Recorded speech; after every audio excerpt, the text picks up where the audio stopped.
and then all the other teams immediately caught up. So it'll be very interesting to see if that same story from set 1 is what's happening in set 2. Yep, that's right. Alex up there said it best. You know, he had the confidence. He felt good in those final moments. Hey, you know, once you figure out who's aiming, maybe just avoid him. Yeah, I mean, if somebody is hitting all their shots, you need to take a different route. You can't go and continuously challenge them because, again, we talked about that. And the guy hits a lucky, or I don't want to say lucky blind fire, but a consistent blind fire through there. Don't keep running that way. But like we said, this is the first time seeing the Junkyard Juke mode. And we talked about the prop hunt mode earlier, but you can play it live right now in-game. There's an LTM that's available only for this weekend. Let's check it out.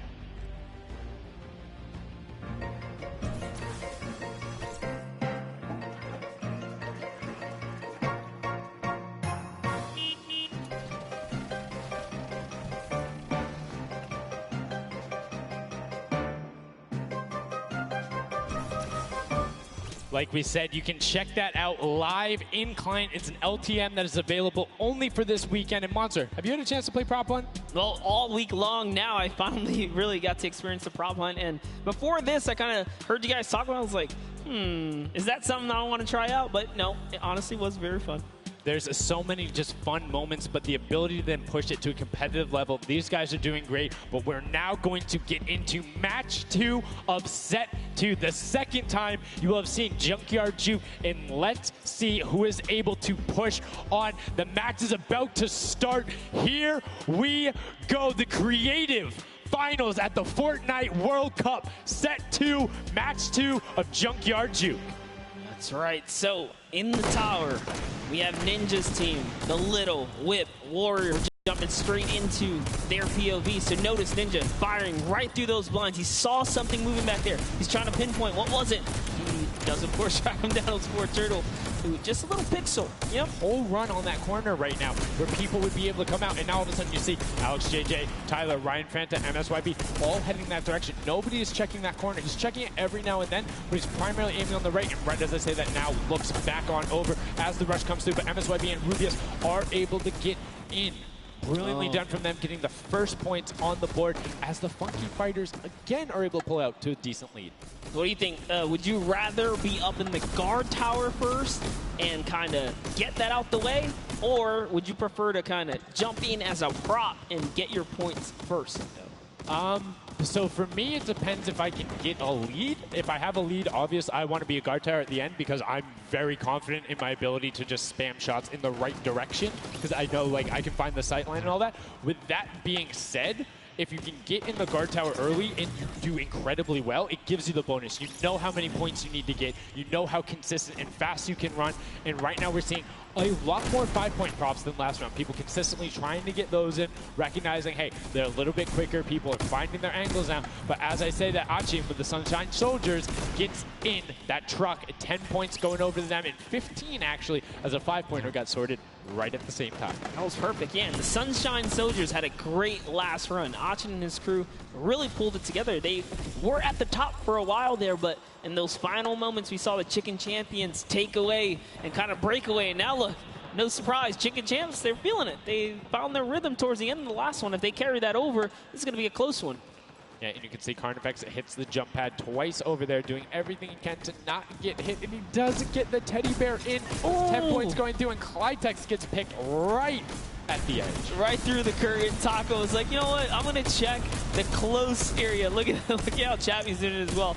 He's actually eliminated 9 props so far, so he is really firing away here, trying to see if anyone's trying to make a mad dash while the curtains are up, and Sandy gets caught right there. Good shot right away. 20 seconds left, so players need to start running if they're going. Good shots coming out from Trappy to get it there and get the reload off. Saw the truck over on the side, is able to pick that one up, and now is looking for the smaller props towards the side. Knew there was movement, just wants to fire it up. Only 10 seconds left. They should be able to get the defense, but there goes a bucket. Look at it. Oh, the cactus. Those are hard to hit. There goes, able to pick it up just at the last second. Good attempt from Kutu, and you can see the points already coming across. Players so far sticking to their game plan. 5 and 10 point props all the way. That is the way to go. Inch your way up and over to that victory there. But that was just the first round of 4 here. Round 2 is going to begin. What's going to happen now is, again, the guard tower is going to mix up. We're going to see new players in the guard tower, and then the other players that were previously in the guard tower back on the prop hunt floor. Yes, you get 1 round in the guard tower, 3 rounds running as the props, and you can see right away now you have the Funky Fighters up top, and the shots go out as soon as the blinds go down, not letting anything happen as the props march their way out of spawn. This is fun right here. I love watching these trucks waddle about, really trying to find their way, and they see the light go to change, plant themselves down, and they're back out to the field here. Yep, and desperately trying to avoid. Oh, there's no way. You're stacked on top of each other. Come on, you got to shoot one of the two. Shots are going towards it, but right now Zan trying to get that cuddly cute teddy bear into the incinerator. Not a sentence I ever thought I would say there, as the Archer is now doing everything he can. Hits the bounce target twice and is able to convert as Magma gets another good run and sneaks in under the shots of Dracius. That's right. This is just getting closer and closer as we have a 3-way tie now. The Fish Fam, Llama Record Company, the Cuddle Crew, all at the top here, and it's still a very close game so far. Dan Yan right here from the Sunshine Soldiers, peeking around, using that camera angle, trying to see when it's time, wants to waste no time here. Bat, it goes down and off to the races she goes. But will it change? Yep. Actually, stops early too. Says, you know what, I'm gonna play it safe, I'm gonna stop before the curtain comes up. And she has to be having a blast right now. She says one of her favorite things about creative mode is kind of the wacky and Waynian situations you get into, particularly like prop hunt. So this must be a game mode that she's doing incredibly well and enjoying herself in. As you can see there, her team is able to get a couple of props in there. Gotaga and Clytex try to make the final little sprint. Hand of Blood gets another 10 points over, as does Taco with a 5-point statue there. Scissors is hanging around on the side there. Will go through. No, I did not mean to call you trash. You just are a dumpster now, quite literally. Quite literally, but oh, the rage. I read the lips, he said, I was so mad. He got taken out right there. And I like this. Let's see how he decides. He's going for those 10 points, though. Notice he went straight to the right for the big objects. That's the risk. That's what it was about. That's what happens. You need to be careful not only of the fact you're bigger, easier to see while you're moving, but you need to find a blank space in order to set down. Can't be clipping into anything else with 45 seconds remaining in round 2. And you can see Svetos a minute before the guard looked at him. He's like, I don't, nah, I'm out. Right there. And right now, relatively top heavy. 70-70, and as I said, Fish Fam does get their 80th point, but Lachlan hanging out on top of the Rebel, 28 seconds left, does find an angle that you know, no he actually really didn't watching. park either. He just jumped on top of it.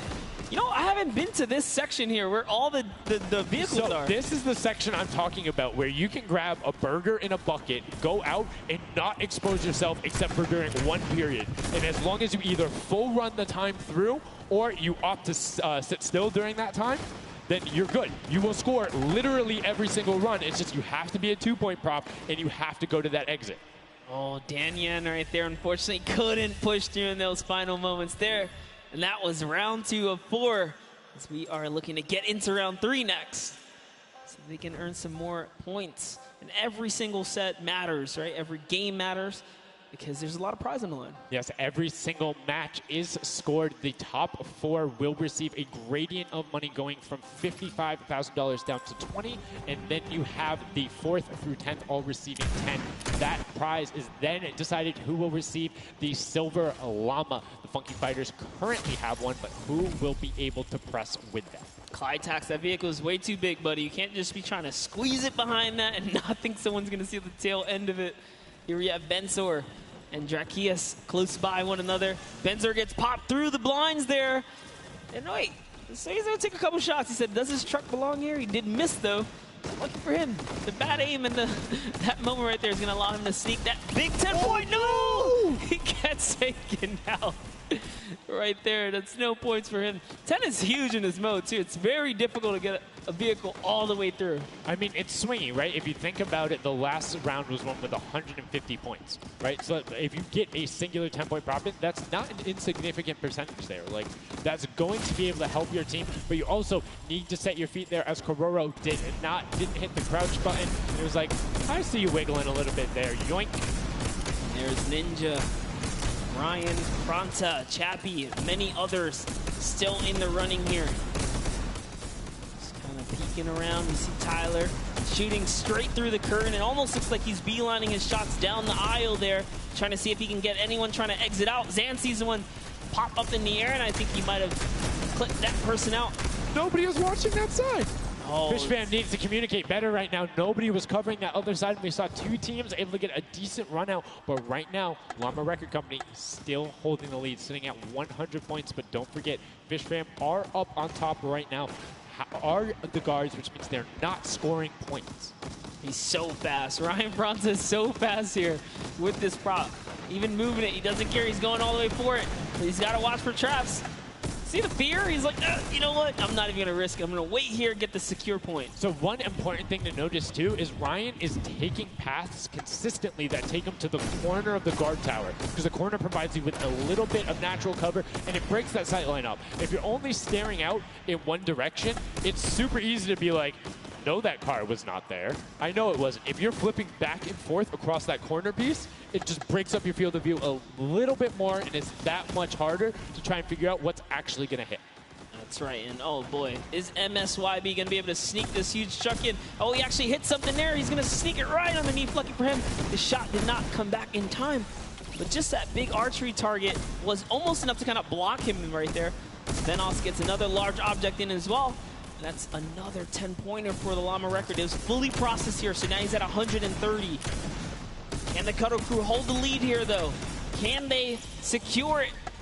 All the Llama Record Company needs to not score right now, and they'll continue to kind of stay in the lead. And you can see Scissors is hitting a ton of shots. They're trying to get the retribution as the guard, and now we're heading in to our final round of match number 2. So we'll see who the guards are, see what the stakes are, and who will be able to take that #1 spot. Again, first place, $55,000, and that much closer to Silver Llama number 2. And again, we have the Cuddle Crew and Llama Record Co. up on defense. Let's check out that scoreboard. And Cuddle Crew, Llama Record Co., first and second. Who will be able to overtake them? And they are so close to 5 points separating. It's a battle for first and second now. Yes, Lackland and the rest of his team are trying their hardest. They have to stop people from scoring. The Chicken Champions get up. They can just easily snag this away, but for now they know the Llama Record Company cannot. They can't take them over. Ooh, I thought he was going to shoot that car. He knew it wasn't there. Nice. Finds the box right around the corner and then gets another one right after. Blind fire through the shade as El Rubius is looking to post up there. Spanish YouTuber trying to find a way in, trying to lead his team, and they've overtaken the Llama Record Co. with plenty of time and are tied with the Cuddle team. Any singular point now will put the Chicken Champions as our match 2 winner. They need so close. one prop. That's right, they're so close here. Magma trying to hop on over. Who's it going to be for the Chicken Champions? Who's going to be? Do you think they get a 2-point prop? They have the scoreboard in front of them. They know they need only that. Do you think they run one in, or do you think they stay with what they're doing right now? Honestly, I think they're just going to stay with what they're doing. It's working. Why break the formula here? They have over a minute to do so. And just like that, they are going to sneak in here. That will be it. Yes, brilliantly done. They're overtaking them. And now the question is, can the Little Whip Warriors get enough in to catch them? It's a 25-point spread, but you can get that. You have 4 runners. You can get that in a single run if you're well coordinated enough. Will they be able to catch up, or can the Chicken Champions edge it out and be our match 2 victors? That's right, because the Cuddle Crew is now bumped out. The Chicken Champions are holding it. Little Whip Warriors have scored, though. 1 minute left here. Uh-oh. Raven's Revenge coming up as well, as is the Fish Fam. This is actually getting closer than we would have thought. They're close to pushing out the Cuddle Crew and the Llamas. Yep, and Little Whip Ninja also getting the 5 points there. Will be able to overtake. Don't forget, you don't want to end up 4th to 8th. It's all about at least breaking into top 4 to get a little bit of the differentiation there in the prizing. But the Chicken Champions are pulling ahead. They're keeping that 25-point difference so far between the Little Whip Warriors. Little Whip needs to find a coordinated run with 10-point props in these last 30 seconds, or they're not going to get it. Meanwhile, Bensor running that statue in, trying to lock up everything he can for the lead, and he's being extremely patient with it. Taking a corner run, finding everything he needs to do. Little Whip does get a 5 and a 10, and they're still now only 20 points behind, but Bensor is going to be able to lock that one up from there. 5 points, 25, 15 seconds left. The Chicken Champions are sitting pretty. Yes, that's right. If the Little Whip Warriors don't score big right now with all big props, it's going to be all over in 3 seconds. And it's not going to be enough here because the Chicken Champions, they actually push the lead even further Did you see what happened at the last second? They did score. No. Raven's Revenge grabbed a 2-point prop, hard ran all the way through, got it in, right? And then that pushed them from 4th into 3rd. When we talk about every little interaction mattering, that was it. But the Chicken Champions, one might be able to say that was excellent. They were able to tender defend that title for the match 2 victory and putting them in a good spot to contend for the set 2 llama. You can see the excitement there on their faces as they just realize, hey man, we got this. We're in the running here. The Junkyard Juke could be ours. And you can see they're still talking gameplay right now. Like, they want to know, what can we do more? That play you did right there was awesome, but they want the next one because there's 3 matches for each one of the sets. And a win there would put them in a fantastic spot to get the 2nd Silver Llama. You need that in order to be in contention. And if they're able to split it up away and deny it from the Funky Fighters, the field's wide open.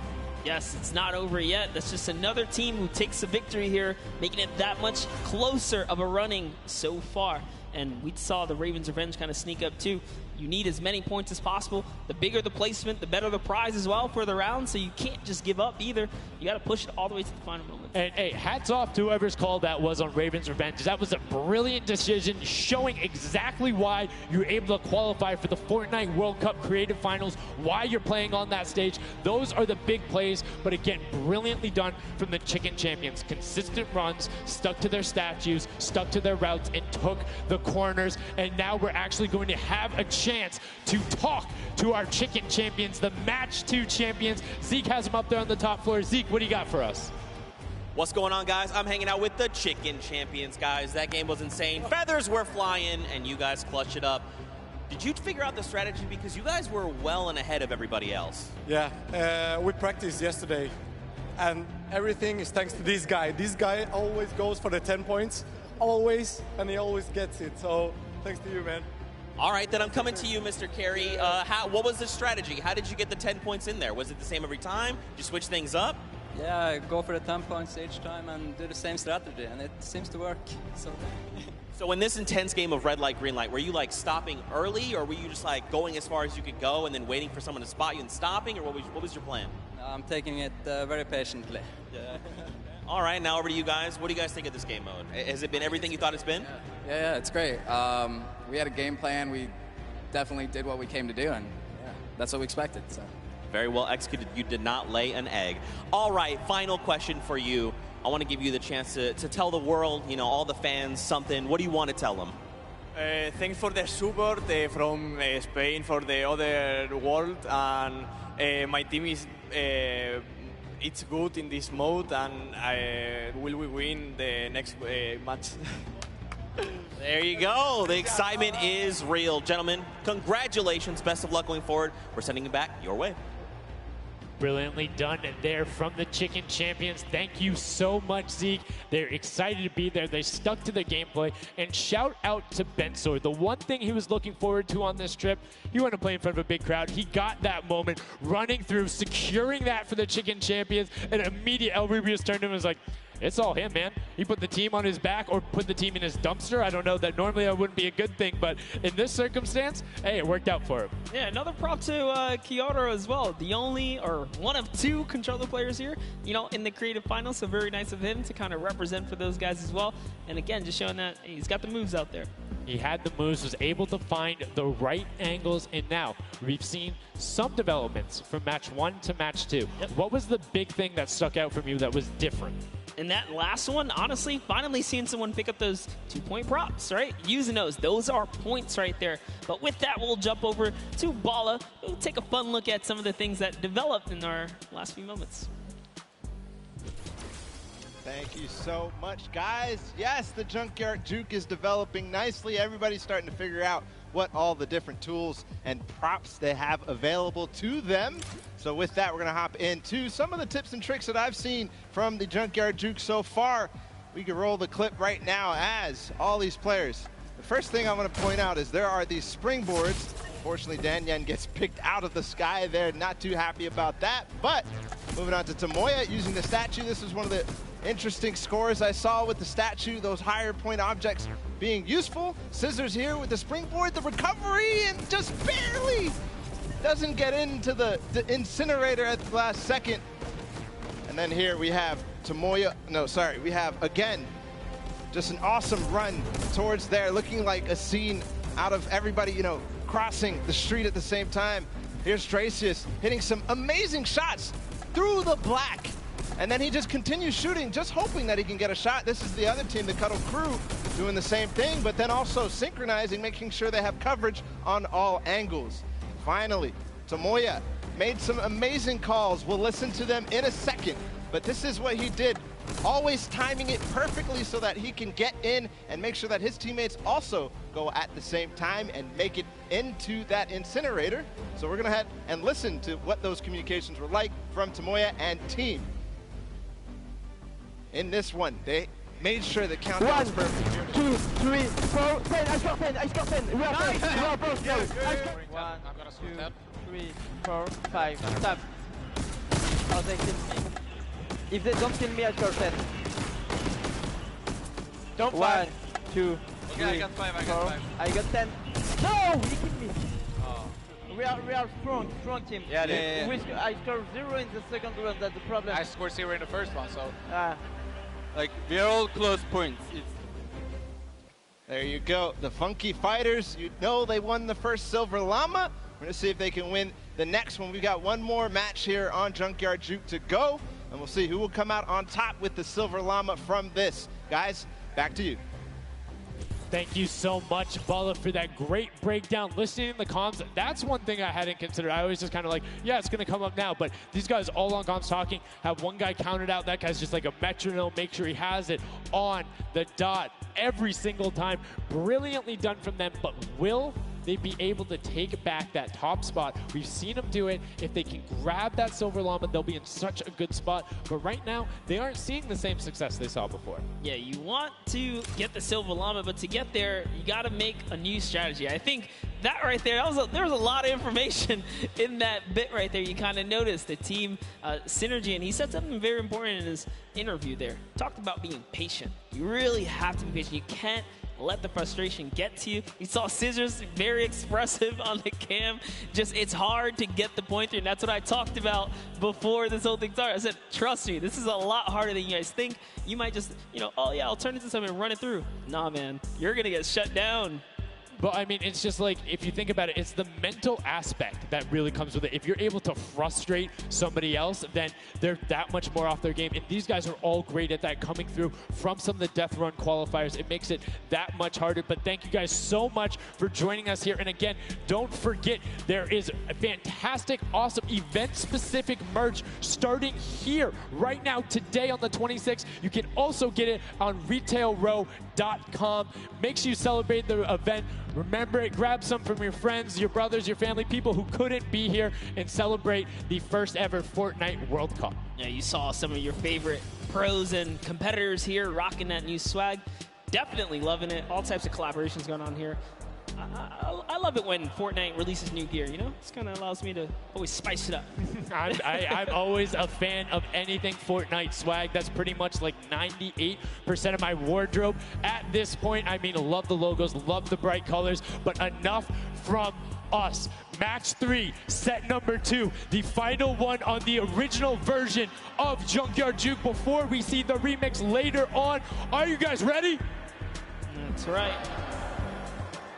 And let's begin. The first round is underway. Match number 3, set number 2. Who will be able to incinerate the props the most? Who will push out to the lead? And can anybody upset the Funky Fighters who took that first llama? You need to make sure they don't get this one here. And basically, everyone's first place. Yep, and you can see there, Taldeck did land a shot straight through the curtain. Very nicely done. Kind of lane, right? You want to look at your lane, see which lane is available to you that's easy to...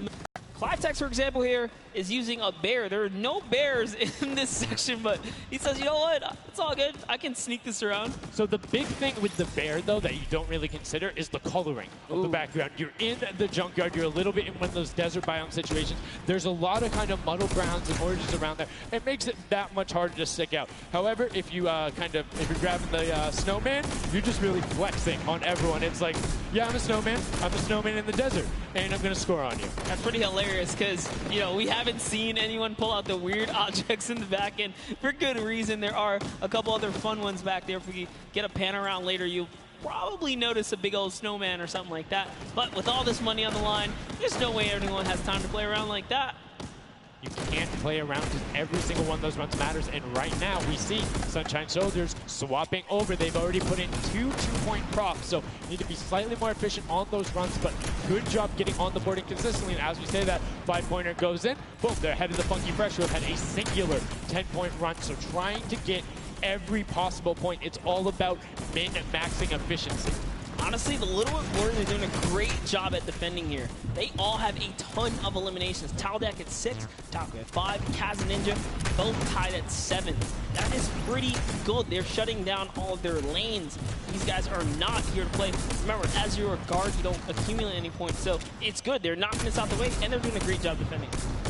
Keeping them out, making sure you find the right lane angles, and also sometimes just putting shots out in the right spot. You just need to be able to consistently deny as much as possible. And Taldog, that was sick! I was like, are you behind that? Yep, what's that? Didn't see that there before, didn't see that either.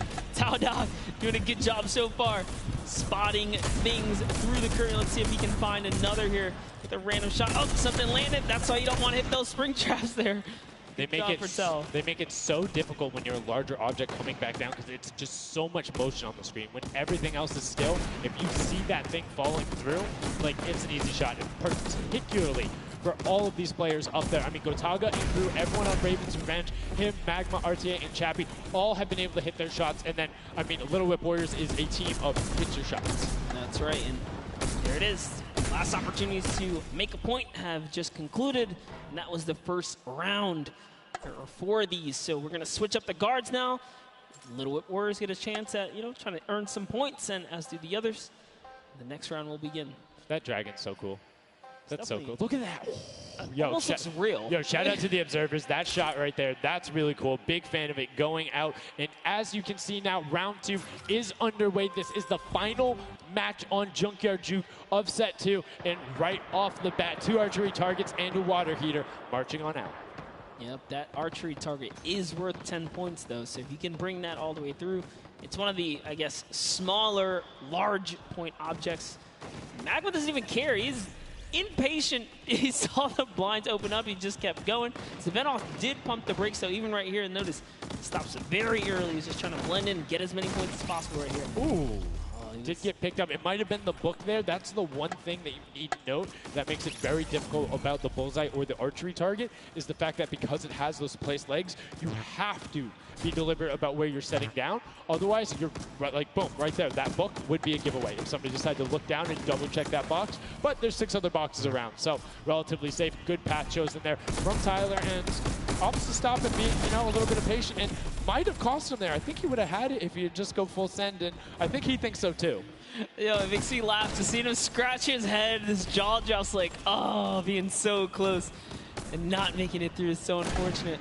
Taldak is going to find a little bit of success there as the Suezo, and you saw Alex J for a bit is very close to scoring as well. Here's Zan from the Fish Fam representing, hugging really close to that cactus. So long as he's not pushing through it, yeah, he is going to be able to sneak on out. He kind of hiccups there. He's going to go all the way. He doesn't care if the curtain comes down. He sneaks right underneath Tamoya and his team up top. Funky Fighters are at 35 points now in the guard tower. They can't earn any more. And that was a great run there by Zan tonight. You see Svenos waiting for the blinds to go down, making sure he can find an angle, and then pushing into it. Needs to be careful of that spring right there, but doesn't matter. Gets picked up anyway as he's like, hey, there wasn't a card there before. Alex JJ now looking to find a run. You can see Fish Fam and Llama Record Code currently hanging out at the top, but again, haven't had the chance to be up there, so can be expected. Alex JJ now 2 targets, both running out. Good stops at the same time, but particularly if you have 2 people taking the same path as the same item, it kind of has a little bit more of a benefit because you're like, yeah, those were both there but mine. There's no way those are both props. That's what I was going to say. I was like, you know what? Honestly, if you see a bunch of the same things, they blend in a little more. It's when something's an oddball that you really start to shoot.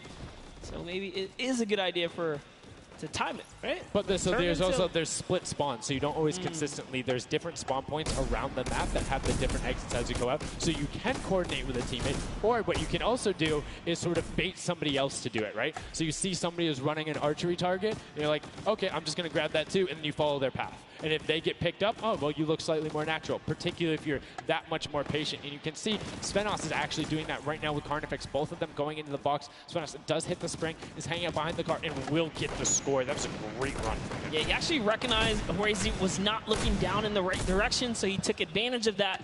Funky Fighter let his guard down for just a second there. He did manage to sneak on through, so that was the big point there in the final seconds as this round is now coming to a close there. Next round is going to begin. We're going to switch up the guards. Take another look.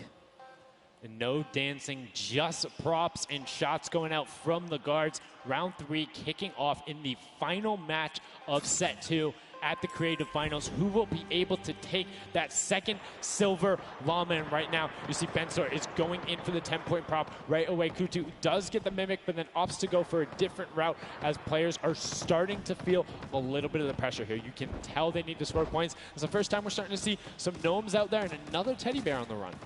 That's right, Kantaka representing here. He's putting himself straight behind every object that he can. I love that they're using the smaller objects. It's so much easier to score with those. When you bring those big ones out, it really is hard. He actually put himself inside the truck. You see that? He's following Kuta so close here.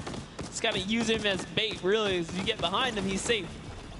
Yep, because they don't think they're going to fire twice in there. That's the benefit of it. But right away, you see Kaz, Taco, Chappie. Great little run there from the Little Whip Warriors. That's going to push them back into contention. There's 65 points currently, but a dumpster going in from Hand of Blood. There's another 10 points for Llama Record, though, pushing them up to 90. And they were the winners of that first match. So if they can hold on, they know they'll be the guards in the final round. They need to build up as much of a lead as possible here.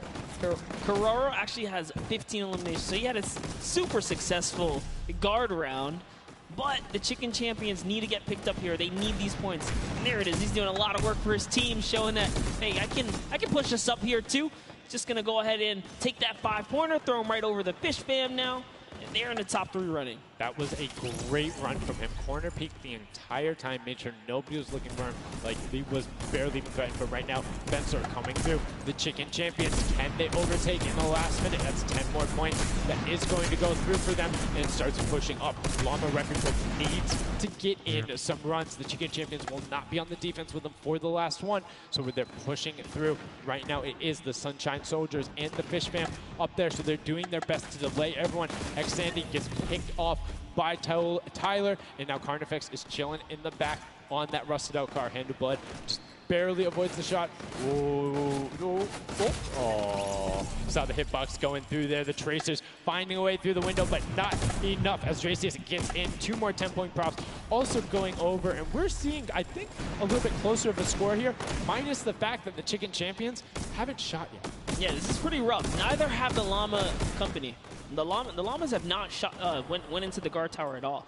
You can tell because when we go to their POVs, they don't have any elims, so they have not taken a run yet. Yes, excuse me, I misspoke there, meaning the Chicken Champions had already shot. Oh, the fact that they're already up so to the second. They're doing great. Llama needs to press on it. The only team who really has a definitive lead right now is the Chicken Champions. Effectively, they're up 30 points on the rest of the field because Cuddle Team and Llama Record Code both have to shoot next round. Oh boy, so if they can't secure a big lead here in the last couple of seconds, if something can't get processed, oh, the poor Burger at the very end. Burger did not get processed. We like it, never frozen there. Brilliantly done. Doesn't find it. Great work from coming out, and Carnifex doing a great job. Round 4 will begin. It's going to be the last match, and we're going to see what the line is going to be. Who is up in the tower? Who will be able to defend? And can they hold them off? Again, it's Llama Record Co. and the Cuddle Crew up there. Go Taga. It's already up there. And you can see the Chicken Champions were able to connect, so it's all about can a Little Whip and them catch up. They need a fantastic run, and they have to do everything to deny him, and you can see right away already tunneling in on those 10-point props. Yeah, the Cuddle Crew cannot earn points. The Chicken Champions already have the lead. They just kind of continue to press on here.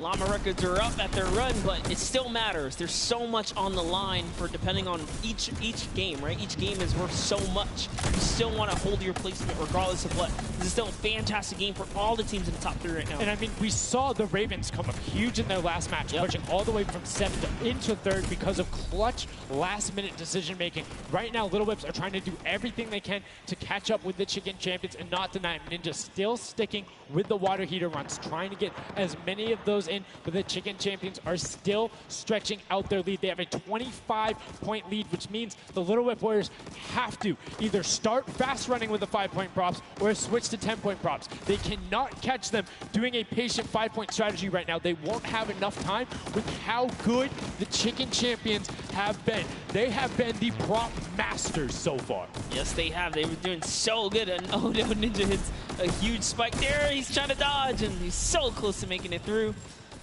It's very, very close.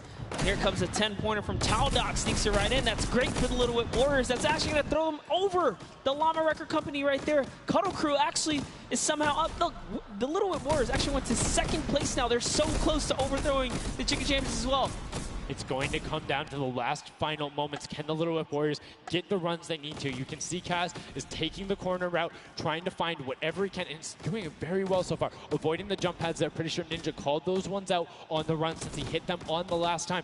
You can see they're only 20 points down. They're all on 5-point props right now. They will be able to do it, but all of a sudden, Fish Fam is right there as well. They're only 25 points out. Here comes a rotation of prop. 5 points will be coming across for the Little Whips. Fish Fam also getting it, but Cuddle Crew does finally get pushed up there. Brilliantly done. 15 points now separates them, but Ryan gets one in for the Tender Defenders, pushing it back up to 25 with only 30 seconds remaining. Rubius knows if he can get this water heater in, if he can be safe. Oh, apologies, hidden so well. He was the statue going on there, and as you can see, hits the jump pad, stays on the corner, will get it in. That's going to push them 30 points clear. But as I say that, Fish Fam catches right back up. 19 seconds left, Monster, in the final match of set 2 on Junkyard Juke. Can the last-minute scores come through? 25 points. They need a run of 10s. Kaz got in. The box is coming just behind. Fish Fam gets picked up. The Chicken Champions have done enough to round out the final match.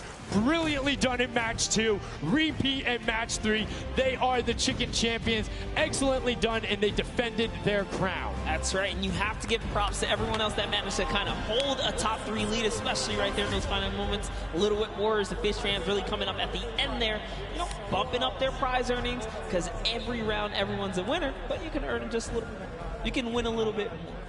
Yeah, it was just brilliantly done there. And these are actually the creators who helped with this. Brilliantly done from them. Some fantastic gentlemen. Thank you guys all so much for your help in making this mode come to life. Some fine gentlemen up there. The creative builders were at that game jam out there, spent hours and hours, and it really blows my mind to see what they're able to do in this creative mode. Because, like, I'll go in, I'll play some stuff. Yeah, I think I'm pretty good. And they're like, oh, yeah, after 20 minutes, I have this full game mode. Here's how the scoring works. Here's the barriers. I'm like, and that's the magic of creative, right? These unlimited possibilities, really, when it comes down to coming up with these game modes. We've seen tons of fun ones obviously develop, not only for, you know, the creative kind of fun side of the community, but the comp side as well, right? There's plenty of great game modes out there. Yeah, shout out to all the guys out there playing Storm Wars. We know you guys enjoy it, but that was a fantastic way to close out set number 2. And a brilliant, honestly, I enjoyed Junkyard Juke. It was fun to see kind of the definitive playstyles come out. Patience ended up being key, but players started finding the diagonal runs, knowing that, like, hey, I'm going to stick with the statue because this is my comfort, or like, I know on this run I can be blocked by this tree and this dumpster, and I only show myself once. But again, brilliant from the Fish Fam and Little Whip Warriors to push up and pass those guys in the last moments, pushing them into the top 4 and earning just a little bit more of that prize money. That's right, because they want it all here at the Fortnite Creative Finals, and it's going down. So, you know, you love to see it. We've seen a series of, you know, I guess, different people succeeding, right? And all of these, the Chicken Champions really kind of came out. Well, that's what, again, I love about all of this and about creative. There's so many different skills that Fortnite isn't all about one individual thing. You see these guys, and what they're doing is incredibly well. Able to execute the game plan, talk with their teammates, come up with something new, and the Chicken Champions elevated. They were clearly better than the rest at Junkyard Juke, but the question is, will that continue when we get into the Golden Games? Right now, we're going to get a chance to speak with the Chicken Chicken Champions, who's up top with Pooks. Pooks, what do you got for us? Thank you so much, Sundown. I am down here with the Chicken Champions, who surprisingly didn't fly the coop. They put on an absolute clinic today in the creative trials. I'm here with Rubius. Now, you guys won the last game as well, so 2 in a row. You guys had a pretty great strategy. Do you want to kind of talk me through that a little bit?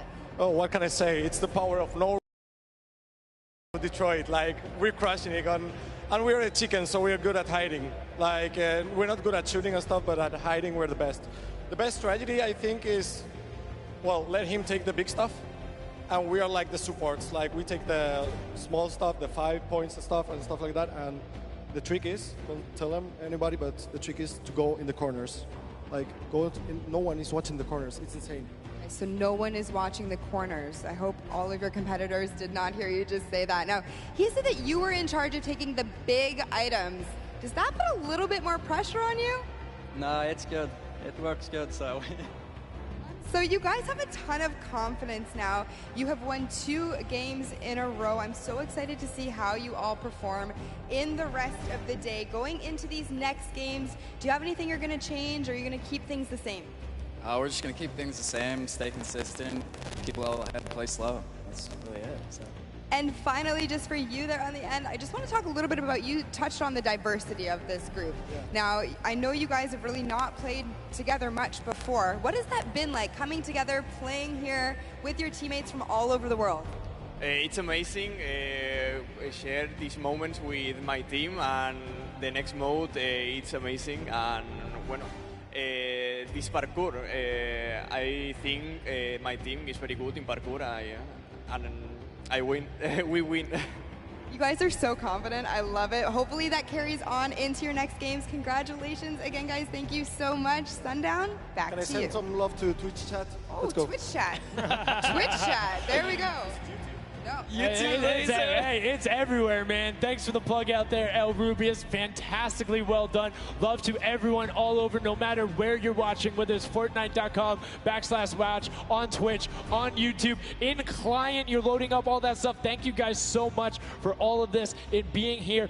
Set 2 is done. It's wrapped up. But, I mean, we saw a big shift in the gameplay. We saw a lot of different changes going on, and it's going to be interesting to see what ends up converting into the golden games when we see a little bit of a remix on it. Not going to spoil any surprises. I know, it's fine, but I'm just curious to see who is able to then take their gameplay and enact it when you get to think on it, because you get to then process and be like, okay, we were this close. We were right there. If we had maybe like a little bit more aggressive, or like maybe if we were a little bit better on defending, or maybe one person picked a different lane, the result could have been different. And these guys have been so good at adapting to the circumstances that I have no doubt that the Chicken Champions aren't just going to comfortably sit on top.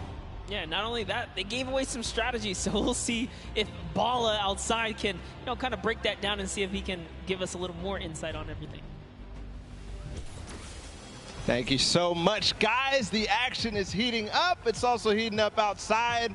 Trying to cool off a little bit here at the Fan Festival, but awesome games of Junkyard Juke, and Chicken Champion seems to be racing away with this one. We're going to take a look at some of the moments from that last game and how they won. So here, first off, just having a good time in the front, and also maybe flexing a little bit their trophy that they may have just secured in terms of a llama. We'll find out that later.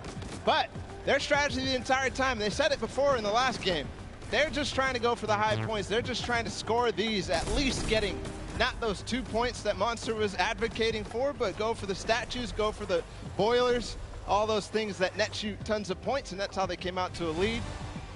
Here it is again, them just cheering on. We have the reactions from the Chicken Champions on their win as well. Nice trophy lifts. Maybe they'll be doing that later on here. The statue using that to get above the opponent's vision, their field of view, so that they can't see, they can't hit their shots, and the reactions of the win. Just bliss as they win their second game there on Junkyard Juke.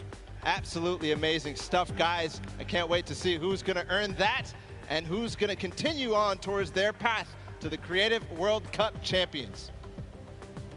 Thank you so much, Bala, for that in-depth analysis. Now, I know you guys want to see the standings. We want to see them as well. Unfortunately, there was a slight little hiccup. We want to make sure everything is right because this is a huge moment for all of these guys up on that stage. So while we sort that out, we're going to go to a quick break. And when we come back, we will have the standings after set 2 and then move into set 3, which is the world premiere, never before seen world run. So if you need to go do anything, go do it now. Take your bio breaks, take care of everything you need, and then we will be right back.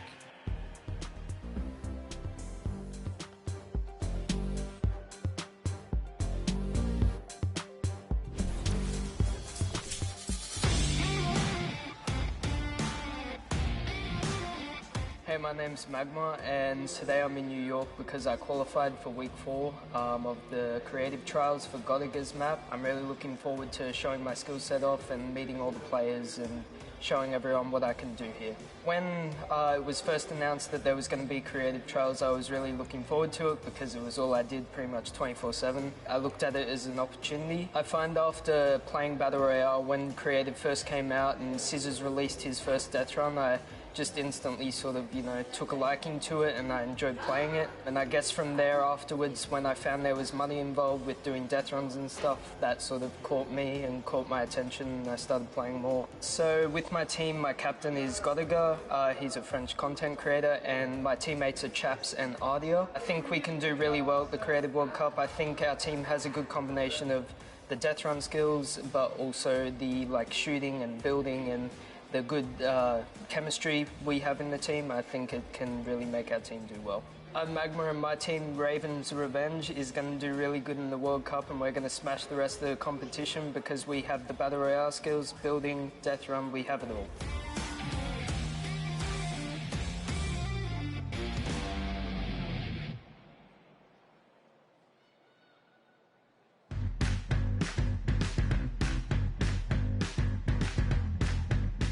I am here in the production pit. I am in engineering row right now. I am joined by my friend Peyton, and he does the robotics. Let's talk a little bit about that. What do you do specifically here? We have a bunch of robotic cameras around the arena that we shoot different angles from, and we're able to pick up shots of the players that are playing the game. We also do a lot of crowd shots, so we're able to shoot the audience and get some really great reacts for both the stream and for the front of house feeds that go up on the screens. You guys heard it. If you're out in the crowd this weekend here live for the Fortnite World Cup, show us some energy because Peyton is going to be looking for your reactions and you could end up on stream. You want to play with it, see how it goes? Of course I do. That's not even a question. I'm so into this right now. This is amazing.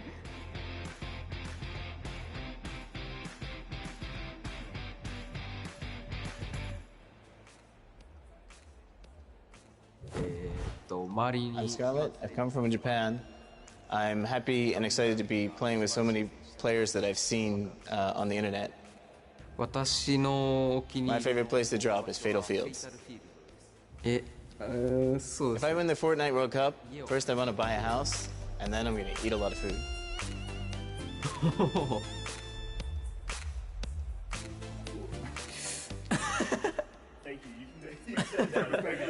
So heavy. World Cup本戦. I'm definitely going to win the Fortnite World Cup, so keep cheering for me.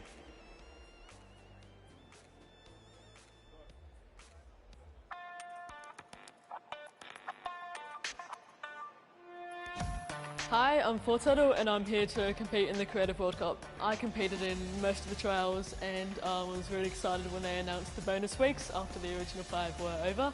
And I competed in the Jadith 100 level map and I had to speedrun 100 levels as quickly as I could. I really enjoyed all the different styles of maps and death runs that there are, and I really enjoy speedrunning them and trying to get as good as time as I can. The moment I found out that I qualified, it was just insane and I wasn't sure if I was going to before that, and it was just crazy that I am here. And Fortnite and the Sunshine Soldiers are going to win because we have 2 captains, so we're twice as good.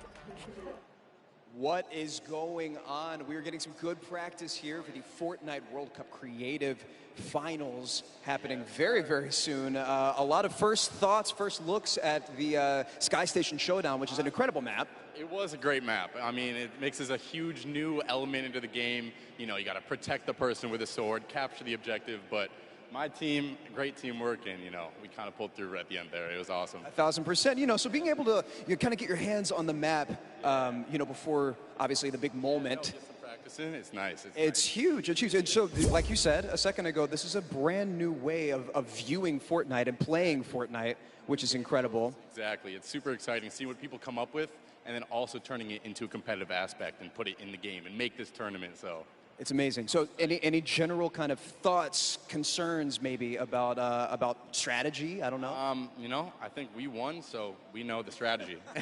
All right, listen, this is practice still.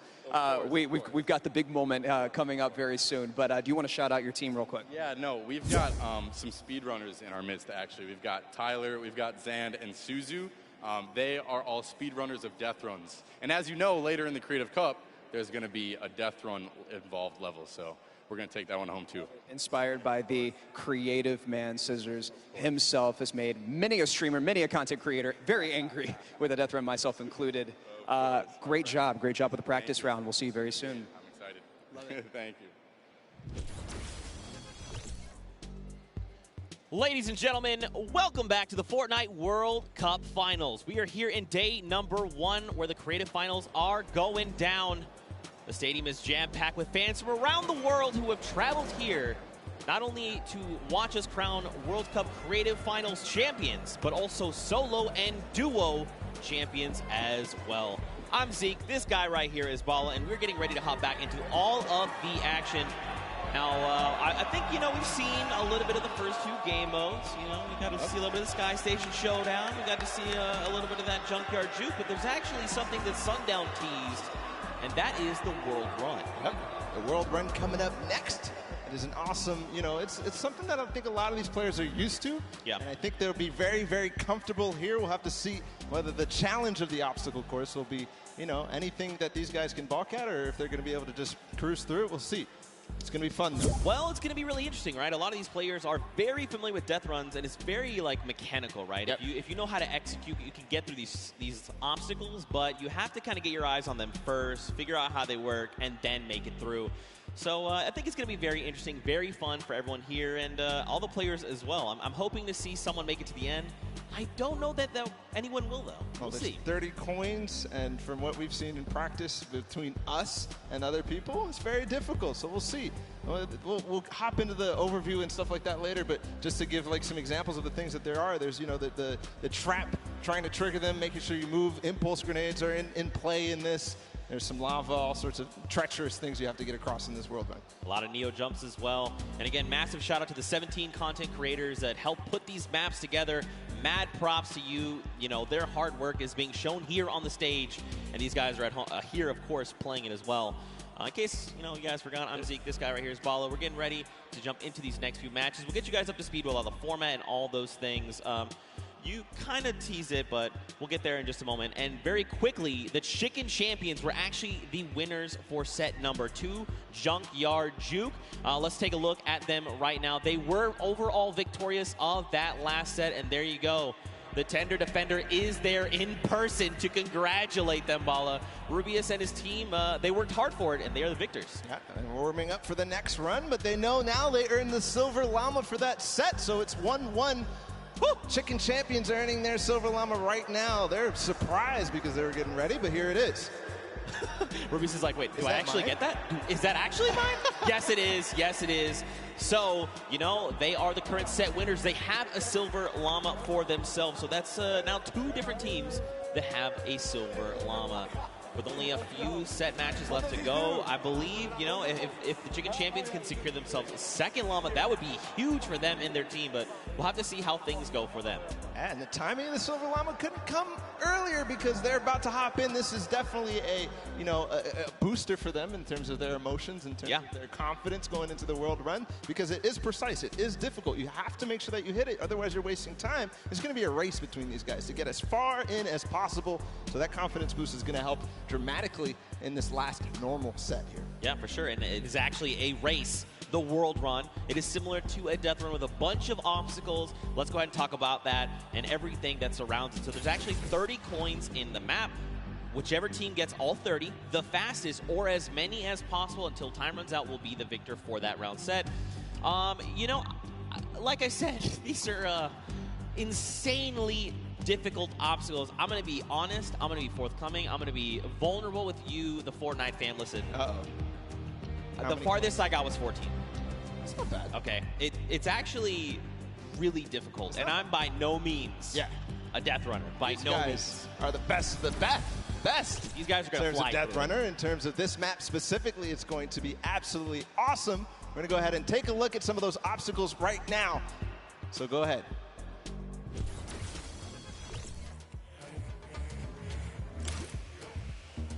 We're going around the world in this new creative team, Death Run.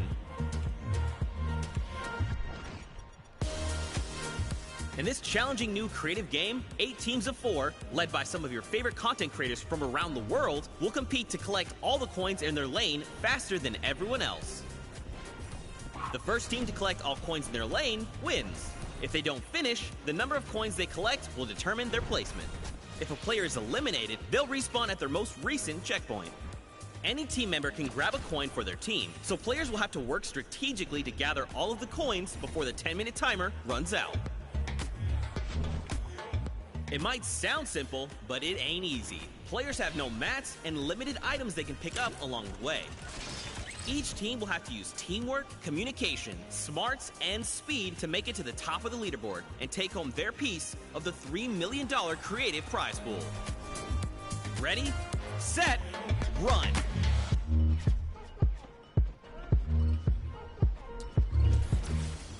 Zeke, I do not know how you just did that while you were here. That did not sound like you here at all, and I didn't see your mouth move. I'm magic. That's just how it goes. That's just how it goes. But yeah, World Run, you got a little bit of sneak peek there. We're getting ready to hop into these games right now. Speaking of which, let's just go ahead and do that. I think this is going to be very, very fun. We are getting ready. If you guys here in the stadium are ready and excited, let these teams hear it. Let's hear you right now. Man, that's so weak. No. Okay, let's pretend the first one never happened. Like I was saying, if you guys want to let these teams know how you're feeling, let them hear it. Yeah, that's what I like to see. And now the game begins. Here we go, the world premiere of the World Run. See how they do out of the gates. They are open now, and it's all up to these guys to start hitting their first jumps, and people are falling left and right. A couple of first coins are taken, and everybody seems to be off to a hot start. This is really like off to the races here. Man, Turtle and Zand are already flying through these first set of challenges. Again, you know, these are the very, very top of the best of the best of the creative world, right? They've worked all 8 qualifier weeks long. They've made it through with their team captains, and now they're here. So once they figure out these obstacles, be prepared to watch them fly through them. And the first couple are relatively simple. Here's the double doors. I think are probably the first one that you have to kind of know or see it in advance. And then here, the impulse jump into the tire, into the castle, and 3 players have already made it all the way there. It's neck and neck between most teams right now, 10-8. Bro, I'm so mad. Do you understand? I literally had to play this to completion, all 12-minute rounds, 4 times to make it halfway, which this is the castle. And these guys got it in like 3 minutes. I'm upset. Oh, this is why they're the World Cup creative players, and you are not. You're here casting. That's cool. I'll hold that L, I suppose. I'll hold that for sure. So there's a few challenges here in the castle here, Bala. But as you saw there, Karora actually took a little peek at it. There's these little bumpers, and that'll actually send you upward into the next, basically, tier. So the most optimal strategy here is actually to leave two of your teammates behind, send 2 up to try and gather more coins faster. Because otherwise, you're just going to dedicate too much time, and you really want to maximize your time in this World Run. And there's definitely a couple coins that you want to get as fast as possible through here. They're trying to get the half slides through with the chiller traps. Right now, nobody seems to have figured it out just yet, at least in the view that we're watching. But meanwhile, the Fish Fam and the Sunshine Soldiers are up to 13 now, but still neck and neck. I believe all teams are now inside of the castle, and we call this basically the first kind of tier of the difficulty for these obstacles. As they move up and go past this, they will become progressively harder. Yeah. And again, this is the first time these creative players, qualifiers, have seen the world run. They've never seen it before. They have just, you know, they are mad. Their skills are insane. And look at this. Taldeck's already up on the next tier. So he's probably telling his teammates, all right, look, up here, I just used this bumper. What do I have to do? So he's already trying to figure it out. I like it. That's not me. The moment I hit that pad, I was like, I guess I just keep moving forward, and I kept running. I love this experimentation. He's actually also communicating back to his teammate at the same time because he went over that bumper and he's looking, do I have an opportunity to go back here, or is this it? Do I have to go forward, just like you were alluding to before? And now he decides, okay, he tells exactly what's going on to his teammates, Ninja, Kaz, and company, and they move forward. Alex JJ, though, is off to really the races. He's way ahead of everybody else, I think. But no, there's a Raven's Revenge. No, it's Svenos. It's his teammate. They're moving. Yeah. They are moving. So what's tricky about that last jump there is those little directional pads will give you forward momentum, but in jumping you lose some of it. So you actually have to make it in a straight run. There you have to trigger the trap, get the impulse to make that precise jump, land on the other side, trigger the trap in one fail swoop, while also taking a step back to keep yourself safe. Now there is a little few secret ways to kind of trigger certain traps or get around certain obstacles. We'll have to see if these players discover them. But like you said, man, Svenos is destroying the game right now. Just unbelievable. And this isn't even a team that qualified from a death run or elimination run or even a speed run. They qualified from a survival map. And he's doing things like this. He is leading the pack. There's a Fish Fam up ahead of him, though. Yep. They're not hitting this just yet. This is so precise. You have to change the altitude. Is he going to hit it? No. Second try. Here's Suzo. Here we go. First jump. Now, this is the impulse. You want to set you a little bit forward. Now, this is one where you want to get height. You got to throw it, try to get on top of it. No! Just barely, Suzo. And he's at 21 points right now in third in terms of coins. And it's all up to timing, I think. Zeke, we might see this end in the first match here. In the first round, they might end up completing everything because they still got 5 minutes to go. Well, we'll see, Bala, because here's the thing. That obstacle there is called the ice jump. But this next one that Turtle is at, we call this the double danger. Let's just look at this real fast. This is really tricky. He already knows. He's already downloaded. He already knows what must be done. So you actually have to double hop, double bunny hop, land on the edge, take a step back, trigger the trap without being eliminated, right? Then you can walk up this small ramp. Then, depending on how you want to go about it, you can just go forward. Yes! He actually makes... Okay, I'm upset. Third try. I'm leaving. I'm done. Turtle. And he gets the coin in one swoop. Oh, my. But one thing, we have to look at the scores right now. 5 minutes to go. Fish Fam is at 26. They only have 4 coins remaining. But everybody else is starting to fall behind. We're starting to see the Fish Fam come way out above here of the rest of them. That's because they probably have the majority of their players through. The majority of the players are collecting those coins. There's Turtle. He makes it through the double danger, collects the coin. Now, what do you do from here? They get up. Man, this guy is absolutely insane. There it is. And you know, for Turtle, it's funny because he's just excited about being here, able to compete on the stage in front of thousands of people and all of his peers. And bro, he is just slaying it right now. Oh, you gotta be careful. Okay, all right, yep. Everything's fine. Now you gotta make the jump. You got the one hop. You gotta be careful. That is... Gotcha! That is trap, baby! That is the first time I've seen that. I've seen the theory. I mean, I've heard it theorized, but I haven't seen that yet. But Fish Fam, I was wondering. It's Scissors and company. 26 points. They're not at the same point that the Sunshine Soldiers are at, but they're at 26 total, the entire team. They have clearly synergized with Scissors here, but looks to be that even the Ravens Revenge are stuck at 26, so this might be a difficult one to get past. Yeah, this one, so the tricky bit about this one is there's actually no checkpoint in between here and where you need to get to. That's what makes the double danger that double dangerousness. 26 points across, and there's only about 3 minutes left, so these guys really have to focus up, try to get through. Now, the key thing going forward is, again, this is a test of speed. Right, so a lot of these players are seeing the traps, they're making it through, memorizing kind of what they have to be doing to make it through the obstacles. Zan's already through, and that means when they get to come through next time, it's going to be that much faster, right? They're going to be just tearing through all of these obstacles like they're nothing.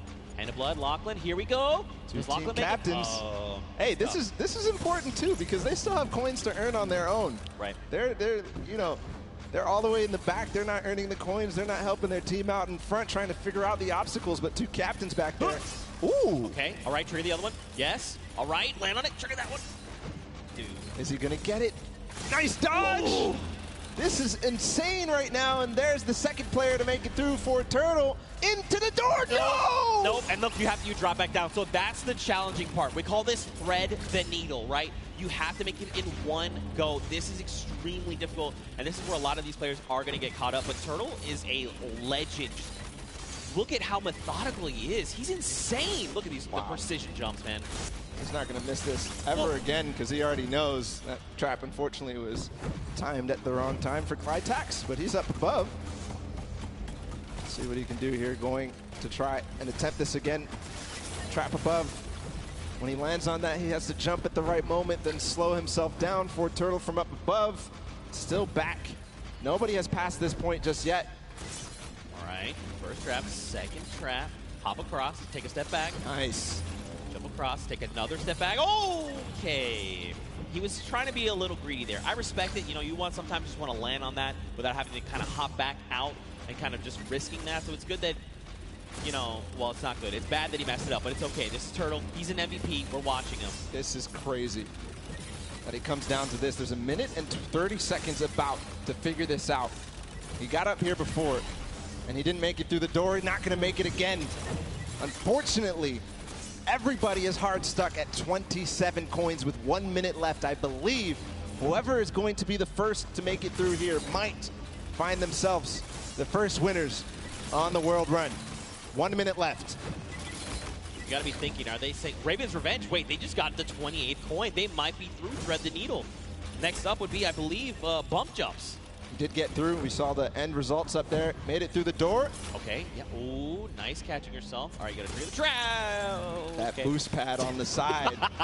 It's just disappointment and frustration in his face. Ooh. If he wants to secure this, he needs to try to get one more coin in the next 30 seconds because I think Ford Turtle is going to be able to catch up. Here's the jump. Right. This is the first time we're going to see 25 seconds. Okay.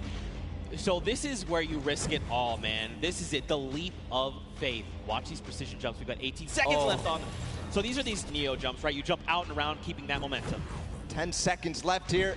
1 coin remaining for the Ravens Revenge to find. He just got to get around that corner. I don't know if he's going to be able to climb these staircases just now. No, he's given up. He says no. Everybody else is left in the dust. Ravens Revenge take the first world run with 29 coins. Not quite finishing the map, but I believe next time they might. And these legendary birds of the sky, they made it all the way up there, man. They were on the leap of faith, that last little section there. They had 29 coins, and if they had made it up, especially if they made even just 2 people up there, they could have been kind of starting a rotation, right? You jump first, see how far you can make. I will follow.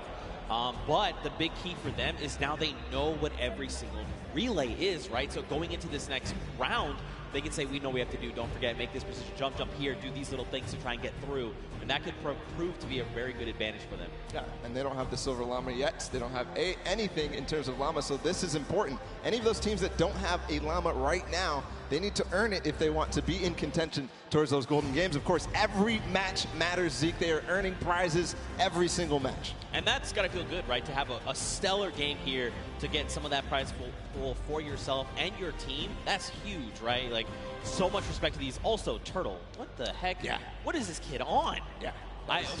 Ridiculous. He was one of the first to achieve every single obstacle every single time. Finally, he got stuck on that one at the end. I don't know what you were calling it. It was a nice twist of the tongue, but just amazing there from Ford Turtle to be the first every single time and then getting overtaken at the end. But, you know, next time, he knows it now. He's probably going to be the fastest to get ahead of everybody because he knows it all now. And you saw how mechanically good he was once he figured out the obstacle. So I think all signs are pointing towards another Ford Turtle performance like that. I mean, like you said, he's downloaded it all, right? He's got it up here, and now he just put it down on paper. I mean, again, though, Ravens Revenge have got a little bit of that advantage, right? They've seen the other plays. I think the big thing, though, is trying to get more of your teammates through to the challenges, right? Like, it's very difficult to try and get all 4, you know, in one fell swoop. Yep. Raven pun. But if you can make it even just that second person, like the moment you start to miss a jump, you're like, all right, I'm going to be eliminated, just go forward. And maybe that person sees where you went wrong and is like, okay, I can make the jump, and then they go forward, right? And then you're just kind of constantly frogging through, getting more coins, and getting where you need to be. Yeah, and there was also an aspect of covering for others as they made it through, especially as that castle point happened. We saw Lachlan and Hand of Blood, the two team captains, all the way back in the back, but their teams were still up there because they were covering for them, they were getting those coins. But next time, they definitely need to be trying to make the effort to get all the way through and collect those coins as time progresses. Yeah, for sure. You know, I think what would be only fitting is to hear from one of these teams. Specifically, I want to hone in on the Cuddle crew. We've got none other than Monsters standing by with them to hear their thoughts. What happened here? Okay, yeah. All right, so here we have it, Lachlan. I know, I've heard from the grapevine, these guys and yourself actually qualified for the creative finals through a death run. And boy, oh boy, I just got to know what happened here. How did this translate? This is a death run. What happened, Lachlan? Look, the qualifying map was a bit of a puzzle death run, so, you know, they had time to work with it. It was our first attempt running through, so it was a bit rough. I don't know if you guys caught me sitting on like an impulse level for like 10 minutes, but that was fun. So we're not going to do that this time. Clytak's over here. He's our designated carry, so hopefully he can carry us harder in the next round, and yeah. I hear that, I hear that. So now I got to come this way. Lachlan is dependent on you guys. What was going on? Was the death run, did it catch you by surprise, or was it just certain tricky moments that kind of choked you up and had you hung up there? I was a bit of confused in the castle because I didn't know where to go, and then the impulse jump at the beginning it just messed me up a bit, and at the end I didn't know where to go. It's just a bit confusing. And I have one more question here. So you guys have not seen the death run prior to this. Do you think that kind of held you back? And if you have another run at it, which you will, do you guys think that second time around you'll kind of have the strategies down packed? And I'm going to come down here with this. Yeah, I think that the first time around is always the hardest because, you know, you're kind of going into this environment, you don't know where to go, but the second time around, I think we'll be a little bit stronger and hopefully we get better time. Absolutely, I bet it. So once again, this is the creative finals here. You guys, like I said, Lachlan pulled through with the puzzle death runs, but just showing the difference here. So we're going to send it back up to you guys at the desk. And again, thank you. You know, Lachlan, you are good at many things, but apparently you're showing the world you're not the great at impulses. But it's okay. You're going to have another shot and showing them that the original thought we had is wrong, because I know you can do this. I know you can. We had a chance to talk earlier, and you're like, bro, I'm the best. And I was like, I know that. Show everyone that. You just got to show them, Bala. You know what else we're going to show them? We're going to show them the standings after that first game in this set right now. Who ended up where in terms of the prizing and where they are on their journey to the llama at the end of the set. So it's Raven's Revenge, obviously, in first. They earned themselves $55,000 and that much closer to the silver llama. That's right, but don't forget, Funky Fighters and the Chicken Champions both have those silver llamas. That is going to be a massive determining factor in going forward. You know, if you're Raven's Revenge, you are absolutely looking to try and snag that silver llama if possible, because that's going to put you in contention, right? Then you have to set your eyes on the gold llama for the tiebreakers. But all in all, to be able to kind of come through and win that prize money for you and your team is massive. They have confidence, right? And again, I think the only other team that stands right in their way right now is for Turtle. This guy is a maniac. He's showing us that he is. Let's see if that happens here in game number 2. The Sunshine Soldiers fell short, but Ford Turtle showed us all what he was made for. And I think we're getting ready to go into the match. As all the players are loading up right now, there's the Fish Fam, Scissors and company. They're all about to start. The gates are about to open. Guys, let's hear it for them. Ah, there you guys are. You're paying attention. I respect it. Here we go. 10 minutes. Countdown has begun. The gates are open. And now here we go. Husey is first out of the gate, immediately just flying. You can see this is completely different than before, right? Before, people were kind of taking their time. Hey, what's this? I can't see where this ledge. What's going here? Let's sit here and inspect everything. That's not the case now. Everyone is just flying through these obstacles. Yeah, a couple of these guys have not gone down yet. Here's Magma, making his way through with the Ravens Revenge. This was the team that came out on top and was the player that led them all the way up to those treacherous stairway that we saw at the end there, almost getting up, almost getting up around the corners. And here it looks like we are almost to the castle for Turtle. And this is the player we were talking about so much, Zeke. That's right, man. A legend in every way of the word. Stewart almost making the jump for the Sunshine Soldiers as well. Unfortunately not. So this is this trap, this obstacle, very precise jump. You actually have to impulse a very specific way, at a specific angle, at a specific distance away from you to make it all in one jump. You can also, I hope they're not listening, but you can turn around and actually impulse backwards, right? So you base away from the tires and impulse yourself backward while jumping. Again, even doing that though, very precise. You know, you have to make sure you're doing this in one go.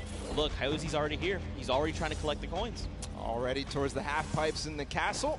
Wonder if he already triggered all the traps down below and grabbed that coin, or if he's leaving that for another teammate. Gonna grab that coin perfectly. Nice job by Hyozi. Now he's moving up even further. No, he's going to go back to get those traps. He made it. There you go, Suzu. Nice. All right, trigger the trap. Take a step back. Impulse forward. He's already through the castle. Shallow.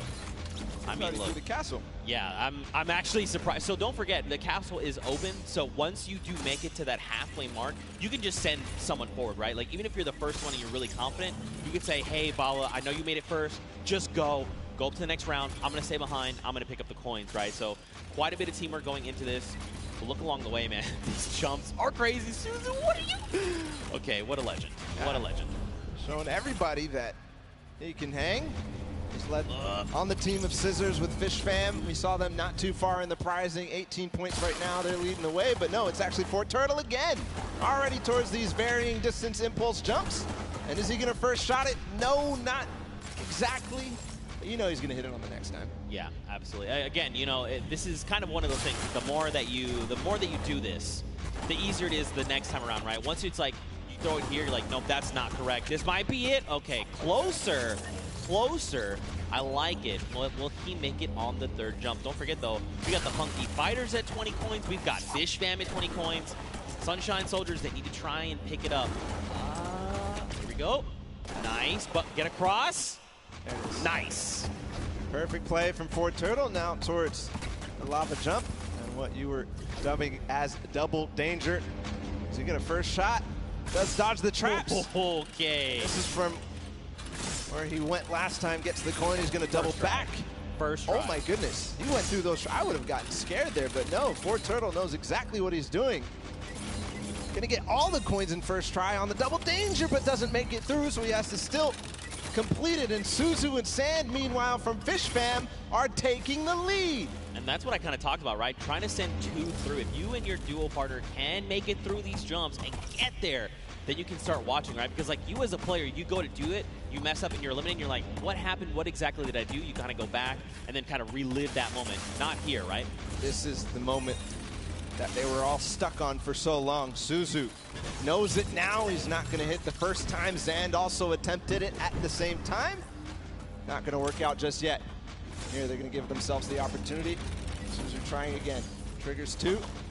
The third, yes. The jump. Right, yes. Nice. Oh, and Zand. He was worried there that he might have pushed the door off. Not sure if he made it. I don't see him falling down. Yes, he did make the doorway, and now he's back towards this thing where he has to go under at the same time as triggering the trap. He does it. He's back to the stairs. The Fish Fam only need one more coin, and they're about to do it in 5 minutes. It is so fast here. The last time we got here, it was 1 minute and 30 seconds. So one more coin for him to complete the map. He makes it farther than any player has yet so far. Where's the next pad? He actually found it first try. I don't believe it. No, that was not where you gotta go. You gotta go back inward. It's okay though. He's gonna get another shot. Man, that was very impressive. Honestly, I would have been like, where am I supposed to go? But that's why this is called the leap of faith. You've got to jump around that corner and hope that something will be there to catch you. Faith he has. And with 4 minutes and 50 seconds to go, not a single person, not a single soul in vision. He's going to have plenty of time to work with. We'll see if the Ravens' revenge can repeat and get back to where they were, but it looks like Sand is also going to join as well, but no, he falls just before. Yes, Tyler too. So the Fish Fam is coming through in big numbers at this last leap of faith. And you know what could be huge here for Fish Fam? if they can make it through the leap of faith and they can actually get this coin, they're going to stop the timer, right? So less time that everyone else kind of has around to observe what's going on and try to get this practice in, the better. Here we go. Nice. All right, you got to jump in and out and around. Out and around. Yes, use the wall. Okay. All right. Yeah, look around. Uh-huh. Yes. All right. Okay. All right, here we go. This is it. Last jump. And he needs to hit the coin. This is going to be it. No, he didn't touch it. Just barely missed there. Finally hits the bouncer, and he's gone. There it is. The first players to complete the world run in 5 minutes and 52 seconds. An unbelievable time compared to what we saw last time. But still, the remaining teams have to battle it out. Back to the Ravens' revenge. They're still on the double danger, and they are going to get through. He has to hit the door, though. Oh, he almost fell all the way back down. Here we go. Not finding the speed, not finding the bounce there. Threading the needle. Oh. You hate to see it. Now, don't forget, remember, Ravens Revenge was the first team from last round. They made it here, and they're already kind of right back where they need to be. You've got the Sunshine Soldiers also going for the leap of faith, but look at how many coins they have, right? In theory, they should be at 29. This should be the last coin that they need to pick up. But someone hasn't picked up points. Now, where? I'm not sure. But that could make or break their performance right here. That absolutely could. We know Sunshine Soldiers had a great performance last game. Ford Turtle has completed the map. If you see him up there, he's just watching on down. But the Ravens Revenge seem to have completed just a little bit more. Everybody now, I think, going to be trying to attempt these last couple of jumps. And they must try to complete the match. But important to note is the Ravens Revenge in second place right now. They need one more coin as well.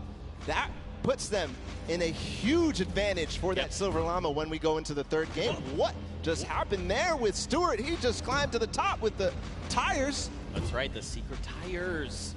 See, these are little things you discover as you're... Oh, it's okay, Stewart. Don't worry. Take a deep breath. Line it back up. You got this. 2 minutes left on the clock, Bala. Taga all the way in the back. He's catching up with his team. He's going to hit that. Can he hit the last one? He lost a little bit of speed, but he does. So he's joining up. Maybe he can collect any coin that he missed. No, it's actually going to be Arthur up here. He's got to finish the leap of faith as well. So number of teams here. Man, you got to think, if you're everyone else, you've already seen the Fish Fam stop that timer at 5:52, right? Just under 6 minutes. So you're thinking, we have to go. We have to be hitting these jumps, and that's just applying more pressure, right? Especially with a crowd here roaring as well. You know, there's all this pressure on the line. Nice jumps here. All right, keep looking around. Yeah, you see it right there. Bounce off the wall, out and around. Oh! So difficult. So challenging. He's learning the reasons why right now. He's going to continue to get more attempts. Meanwhile, the Funky Fighters have gotten their last coin up to the final one. Kuto being the player who gets there. He's on the leap of faith as well, so it's just head-to-head against these two. And this is very important for Funky Fighters. They need to stop Ravens Revenge. If anything else, getting second obviously important, but also because it's head-to-head against Ravens Revenge, this is such a meaningful final jump. And, I mean, don't forget, they were the winners of that first round, so they already have points built up from that. If they can secure this last coin, that could be massive heading into the standings. But again, we've just got about 50 seconds left here. You can just tell they're just trying to hit these jumps with everything they can. Okay, Kuto, a little bit further than we saw him last time. He's got to make the leap. Yeah, this is the one you have to go out and right? There okay, you go. Now the bounce off the wall. Okay. Looking exactly, seeing if there's any more opportunities. He makes it. Okay, this could be clutch. Bounce. This could be clutch here from Kuto. Just gets to the top here, and then he needs the bounce pad. Yes, perfect. Just the coin now. He gets it. There it is. 9 minutes and 23 seconds ahead of the Ravens Revenge. Still time on the clock, though, for the Ravens Revenge to collect that last one. And what's impressive, too, is that 2 players have actually completed for it. The players up above, but now the rest of them, 1 second remaining. It's still going to be the Fish Fam, 5 minutes and 52 seconds, who take that one. That second map of the world run is down and done. Man, mad props to the Fish Fam. They did it in almost under 5 minutes, right? They came out at that 5:25 mark, 5.5 minutes. Now, Funky were right behind them. a little longer, right, at that 9:23 mark, but still they got all 30 coins. If we have to go to tiebreakers, these two teams have one more coin than everyone else up at that 29 mark. So that could very well make a big difference heading into tiebreakers. But again, Fish Fam, way to show up. I respect it. It's crazy. The improvement from game 1 into game 2. Yeah. It was just awesome. Ravens Revenge obviously in the first match coming out ahead, but Fish Fam clearly improving all across the board. And it wasn't just one person.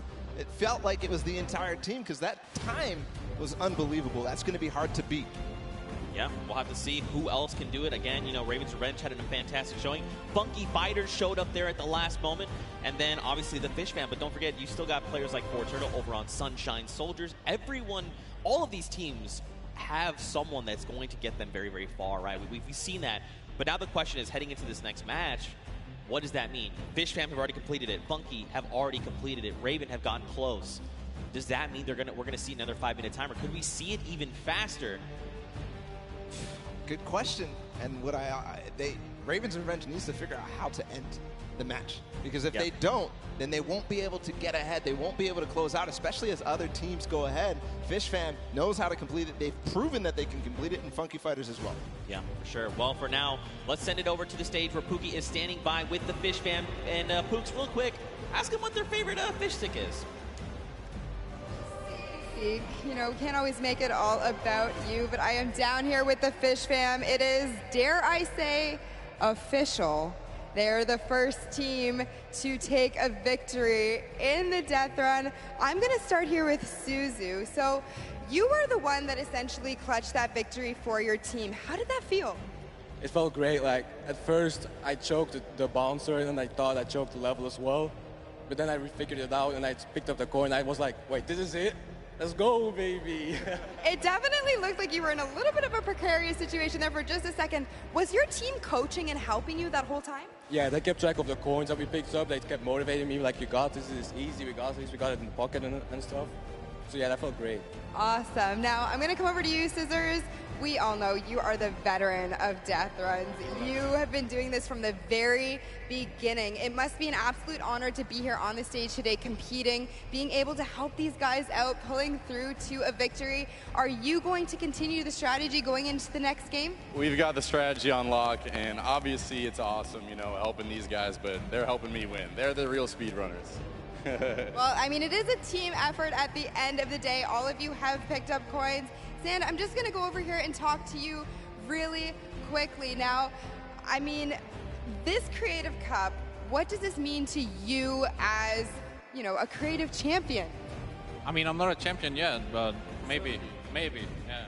Maybe one day. Well, thank you guys so much for staying here, hanging out with me. Best of luck in the next run. Zeke, back to you guys. Look at that, the Fish Fam ready to go back in. They're already getting their heads back in the game. Also, great pun, Pookie. Also, I'm upset with you that you think this is all about me. What is wrong with you? All right, though, anyway, what kind of takeaways do you think these players can make heading into the next game? Well, the takeaway that I take out from that is that they were all supportive. They interviewed, they said they were supporting each other, keeping track of the coins, and pushing their Suzu ahead, making sure that they're encouraging him. But for everybody else, I think the takeaway is, how do we beat that leap of faith? Yeah. That's the one that everybody's gotten stuck on. They've wasted a little bit of time at the double danger, but the leap of faith is really where everybody needs to close out, especially the Ravens Revenge if they want to get that silver llama. Well, we'll have to see how things unfold for them. Very quickly, though, let's take a little break here. Let's send it down to Cam for his insight. Sundown, what you got?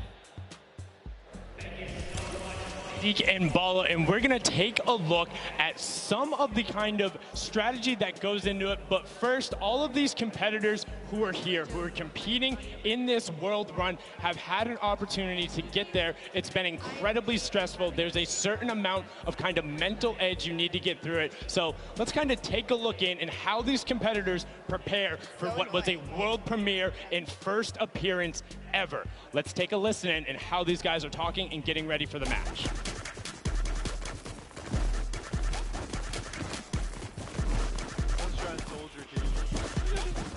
All the Ravens getting up it.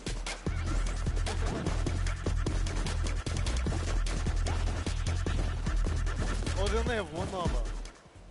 Just absolutely amazing there. You can tell Ninja and then the trendsetter right there, throwing the peelies in the air, but also big shout out to whoever that was on the Llama Record Co. I saw you there, hitting the Llama Bell. I got you. But now let's get into some of what happened during the World Run, some of the kind of cooler straightaways and, you know, some of the tough challenges that you face. So first, right away, here's a run coming out from Chappie of the Raven's Revenge, and this was one of the first obstacles you hit. So you can see he's on pace with everyone else, but what makes this so great is how efficiently he transfers this over into the castle jump. Is barely able to delay. This is one of the toughest first things to get when you reach it. This is his first time ever seeing this jump. No problem. Hats off to you there. And then what does he do right away? Gets into the trap trigger and he's able to get them. Notice how as soon as he goes, he is quick flicking his camera back the other direction and gets all of those so consistently able to get it. Now, we saw a smashing success on their first attempt. Unfortunately, the Cuddle Crew had a little bit of a harder time when it came to that.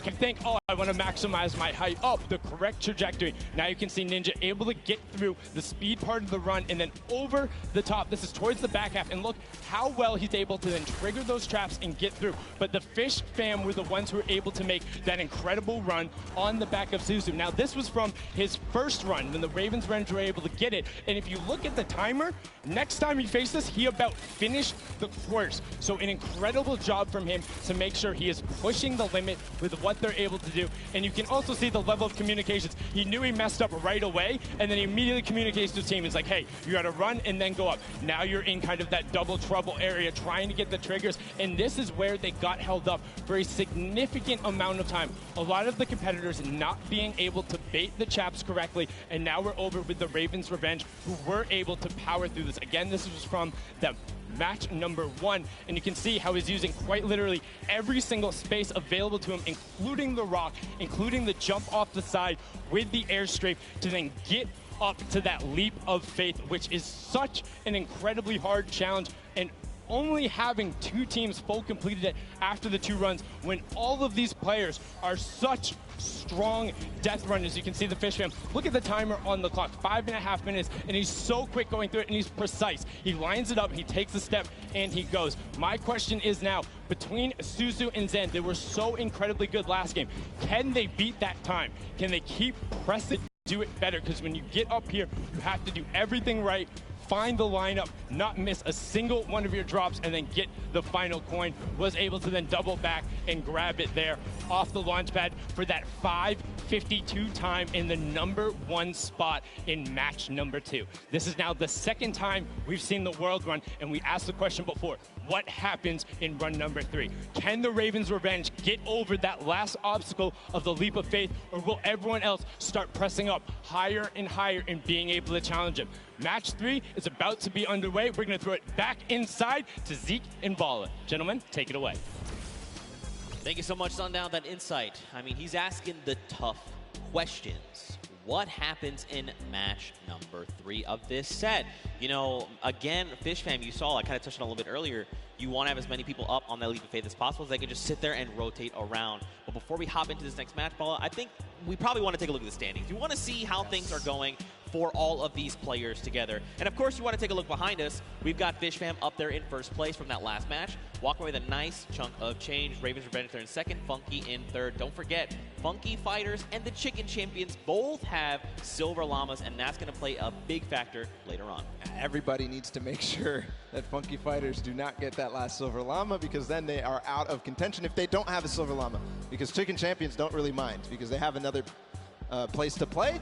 They are kind of out of contention for this silver llama right here, but still, so many different teams have an opportunity here. The Ravens Revenge, the Funky Fighters, Sunshine Soldiers with the Ford Turtle, and then the Fish fam as well, able to collect it. So we are going to get into the next game of the World Run, the last one of the set. Here we go. The timer is counting. We've got 10 seconds before the gates open, and they start the run. Scissors, you can see the focus in their eyes a little bit there of Turtle, and here we go. Ladies and gentlemen, the World Run commences right here, right now. The players are out the gate. Here we go. The First run, Taco, Taldak, they're right out. Ninja falls, unfortunately. So does Kotu. Zan there looks like he's making over with Tyler. Magma, Kororo, they are just neck and neck. Again, you know, it just goes back to once they figure it out, they're just going full send. I want to see who gets out to the early lead here. Suzo, the champion of the last one with Fish Fam. He's a little bit behind, but again, he has the opportunity to catch up when he starts getting to those more difficult obstacles. Right now, it's not looking like anybody really taking a huge lead, a huge advantage, because we all saw how proficient they are in these early stages. Really, the first obstacle that stumps most people is this impulse jump. Right, here we go. Don't forget, this is that precision impulse jump. You can do it forward, you can look away. First jump, unfortunately too shallow there on both sides. And both from the Fish Fam will be going down there. I saw there on the left, there is actually a team that has made it across. You've got Raven's Revenge, who is in the castle. And I believe it was actually the Llama Record Company that are also at the castle right now. Fish Fam, the Cuddle Crew, Raven's Revenge, Sunshine, and the Punky Fighters. And now the Llama Record Company all have 11 coins. See the castle run, how fast they can get through there as a team. Also very important, as most players are now getting through this first difficult impulse jump. Looking for anybody rising up, looking for anybody completing this trap obstacle course inside the castle. If they can collect those coins fast, the players who get fastest through the castle and really collect all those coins are, in my opinion, the people who are leading the pack. Yeah, I almost think like, should you just like as a squad, grab, like send one person to each thing and just like very quickly grab all four, and then as a squad go up, right? So that you have more chances going through every single challenge. Obviously depends on how many of you actually get to the castle. What a time there from Scissors through that one. Is he going to be able to finish out that impressive performance? He's got a couple of jumps still to go. One. No way. I will. 2, 3. Scissors showing off why he's one of the best at these types of maps, but way ahead of him, his teammate Suzu, leading the pack again. So this might be a better time here for Fish Fam. All right, man, Scissors, that was insane, dude.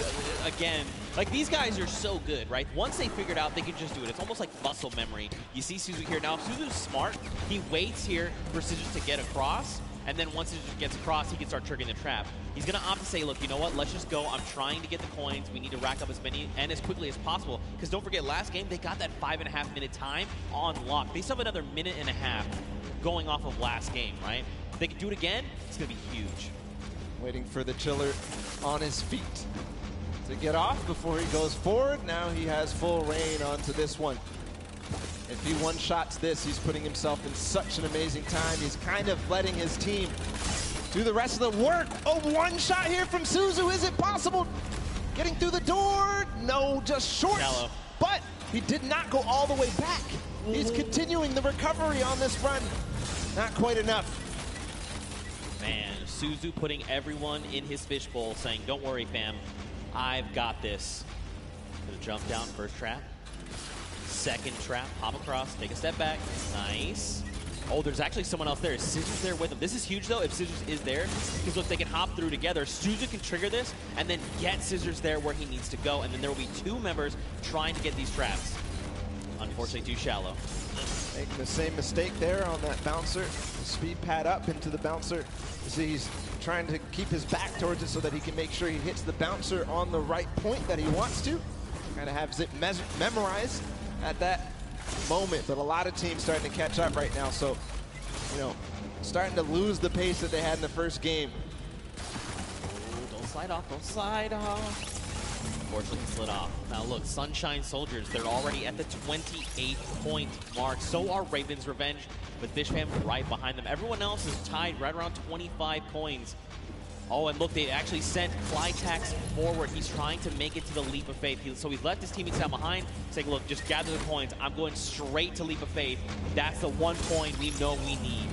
Magma up ahead as well for the Raven's Revenge. And the record of the map by Fish Fam has gone past. That was 5 minutes and some. And we're now down to 5 minutes left total. Magma making sure that he makes this jump. He doesn't want to waste time. I think he might have the confidence here. Just got to bounce off the wall. No. Short. not yet all the way through.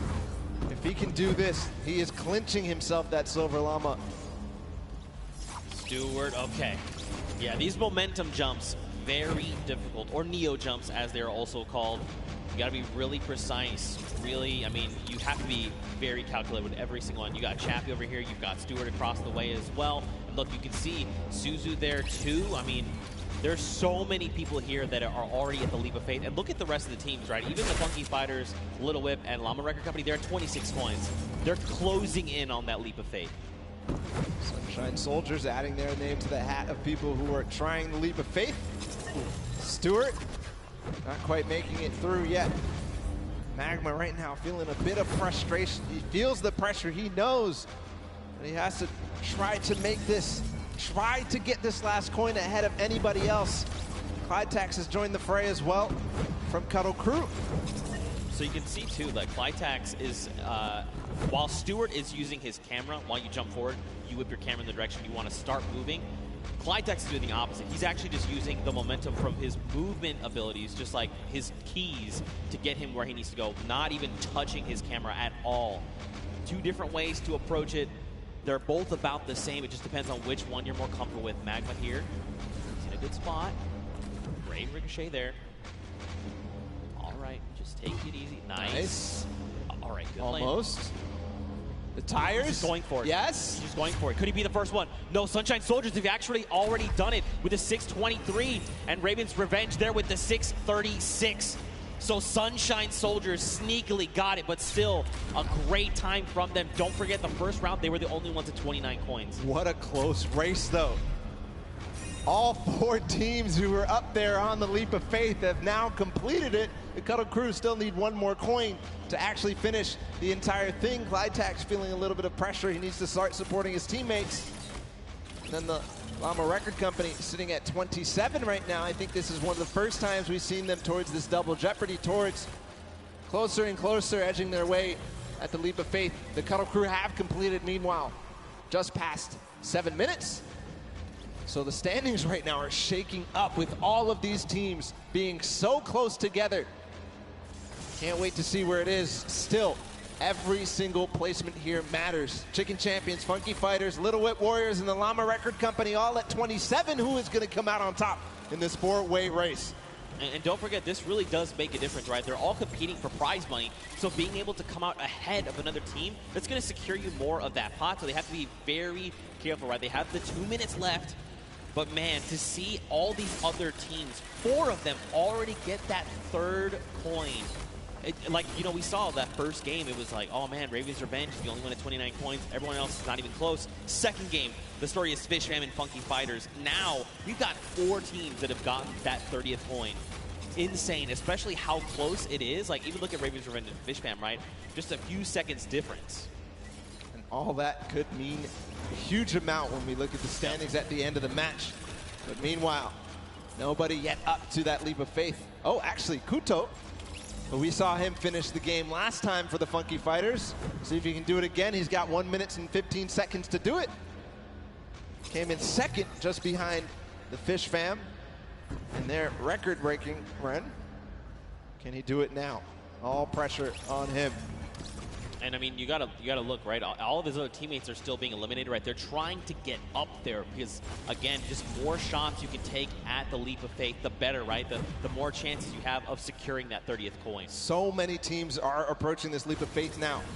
You can see in the background, there's at least 3 teams up here total. Could be also some players who have not yet finished the map from the other teams. As Chappie sits there, Chicken Champions making their approach. I'm wondering, Kororo, if you do this last one, you are going to beat out the Funky Fighters.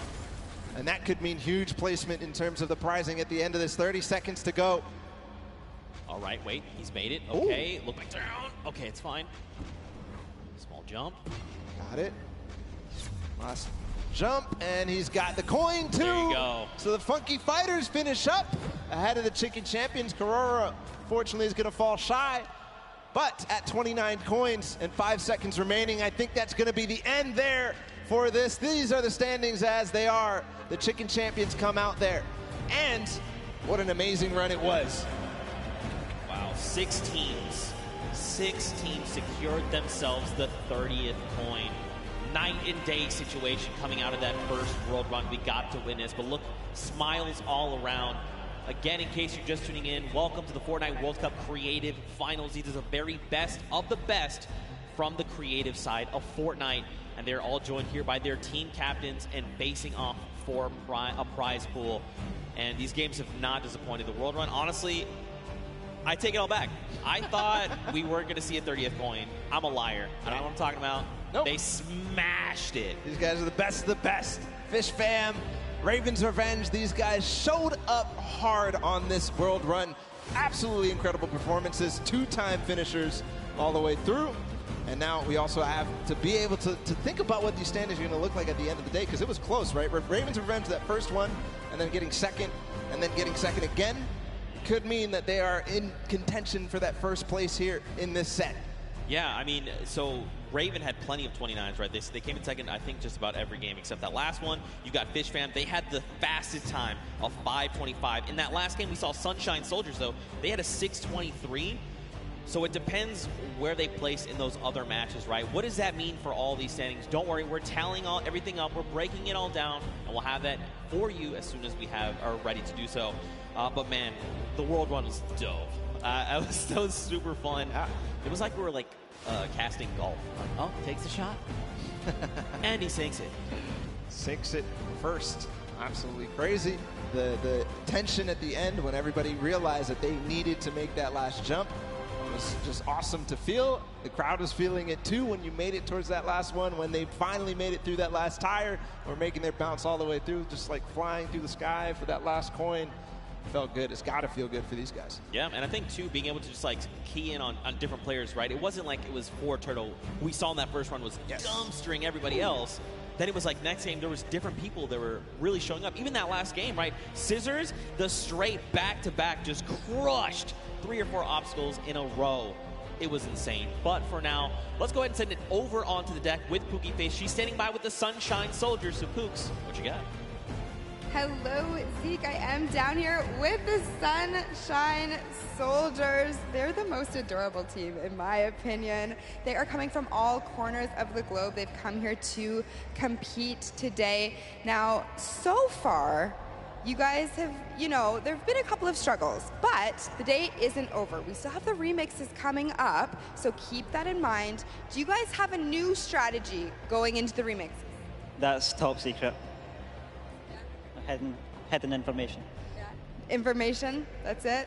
And you, coming all the way from Spain, it's so lovely to have you here, Daniel.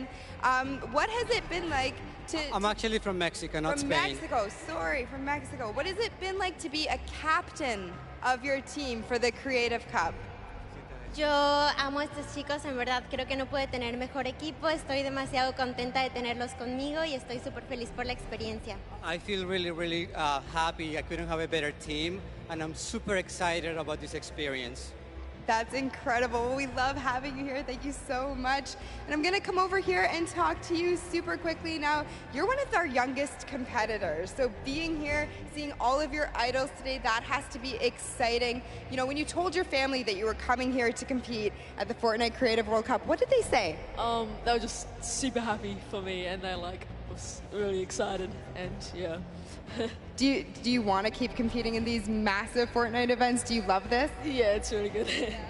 And finally, down here at the end. Now, again, all of this diversity is incredible. Now, you're here just essentially to compete at this event, but not only for that, but you're representing your country. So how does that feel? Is that a lot of pressure?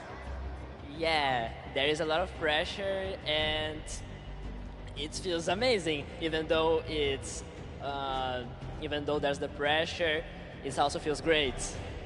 Well, you guys are doing an incredible job. Best of luck to you in the remixes. Gonna throw it right back over to the casters. Man, Pooks, you are not lying. They are adorable. They're all so happy to be here. You love to see it. Man, the Sunshine Soldiers again. Mad props to them for coming in with that 6:23 time in the last set of that match there. Again, though, 6 different teams, all with 30 coins. What does that mean for the standings? That means basically it's anybody's game. Right. That just means anybody can take this because everybody really was pushing the pace. Everybody was making sure that they were in towards the top. It was basically shaken up from top to bottom, except maybe the top three, right? Yeah. Raven's Revenge, Funky Fighters, Fish Fam, all these guys completed their runs and placed highly in the other ones. So I think that they have a good opportunity here, but still, anybody's game, just like you said. Yeah, I mean, for sure. We have to look at things like Raven's Revenge, right? They had fast, they were 29th in their first game at 29 coins coming in first. They had a second place as well, and then they managed to get themselves to 6:36 time. Let's go ahead and take a look at some of these replays that we kind of watch over the course of these games. This one specifically is coming out of the Sunshine Soldiers. They did, in fact, win this last match here. But again, just look at Stewart. Look at the precision again. The leap of faith. You know, it's crazy because, like, in just looking at it, you're like, that doesn't seem so bad. It's so but difficult. It's insanely difficult, the precision jumps you need to make. To maneuver yourself through that. He actually made that in one hop. Everybody else was stopping before that. He went all the way to the tire and jumped over. The reactions there in the background from that team. Absolutely incredible performance to come out on top in that one. Just perfect execution on that last one. Yeah, for sure. Especially when these precision jumps, these tight jumps like the one around the wall that you can't even see. You just have to know in your head, I know where I'm going to land when I come around this corner, because it's not something you have eyes on. And once he's been able to do it, he's like, okay, I know the jump that I need to make every single time. But ladies and gentlemen, you guys got to get ready because we're coming down here to the wire. We are very close to knowing who are the set winners from the World Run. Everyone gave it their all. Man, did they show up huge. I'm not disappointed. That was so much fun to watch, especially coming off of Sky Station to then Junkyard Juke to this. Just three almost completely different creative game types. Do all sorts of things. They have to show off how versatile they are, and in the World Run they showed it. All the teams who did compete and play in the World Run to qualify for here ended up showing off really well. Obviously the Fish Fam with Scissors and company, they had probably one of the most difficult elimination runs ever. Yeah. So clutch to be able to perform here. I think we have the standings. I think we have the winners of the set. It's gonna be Fish Fam. Congratulations to the Fish Fam. Look at them. They just want to get back in. They're not even ready to celebrate. They are the winners there of the World Run, and there he is. Fish Stick is walking out with the Silver Llama, ready to present his team this coveted. Look at this thing. It's so shiny. All right, I'm going to go down there and steal this, actually. I want this. I mean, anyway, there you are. The Fish Fam are being presented with the Silver Llama. Look, they're like, yeah, baby, let's go. We got that. That's ours. Well, congratulations, guys. There's the Silver Llama for them. But all focus for them is on to the next matches, because we've got a couple more to go, and it's not over yet. We've got your remixes coming up next. We've got your Golden Games. Now, first, hold on, let's take a look at the standings. I think first, after that last set, look at this. Fish Fam come out on top.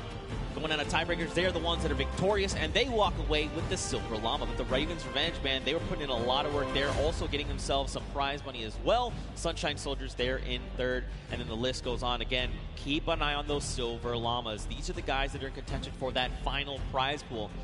Now, if you're one of these teams with the Silver Llamas, you need to secure the Gold Llama, because that is going to come. That's going to be the ultimate tiebreaker. If your team has that Gold Llama, you walk away with the win, especially because it's kind of divvied up amongst other teams. Yeah, the Golden Llama being that ultimate tiebreaker. So the next team to claim it, the first team to claim it, as we see the Fish Fam with their Silver Llama.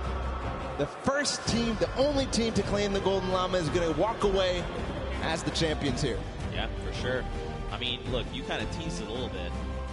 What are these remixes things that we're kind of talking about? You know, what does that mean for the games? Don't even worry. We got you guys covered. We're going to break it all down for you. So, remixes. We're basically going to go back through and play a match of every single match type. Yep. But there's going to be something different about them. So, starting with Sky Station Showdown, the remix for that is that all players can earn points, not just your sword bearer. That is going to be playing a big factor. We've also upped the typical 1,000 points needed up to 3,000. Follow, we've also got Junkyard Juke. Do you want to talk about that one? Absolutely. In Junkyard Juke, we're going to be playing it again, but you can only use large props. So So it might look a little bit silly, but what it means is that it's going to be all the more difficult to score. But at the same time, each large prop is worth 10, so we're not going to see those, small increments between each other. So leads can get large, or they can just stay very small because it's so difficult. Yeah, for sure. And finally, we're going to hit the world run one more time. But the remix is that players do not respawn. That's right. They're going to have one life. Brutal. That is so hard. We saw how many people struggled, even, to get past that first couple obstacles. So difficult. If they have one life, it's going to be so difficult. But we are going to be hopping into the first game of the Golden Games. It's Sky Station Showdown with a remix that everybody can earn points. Here we go.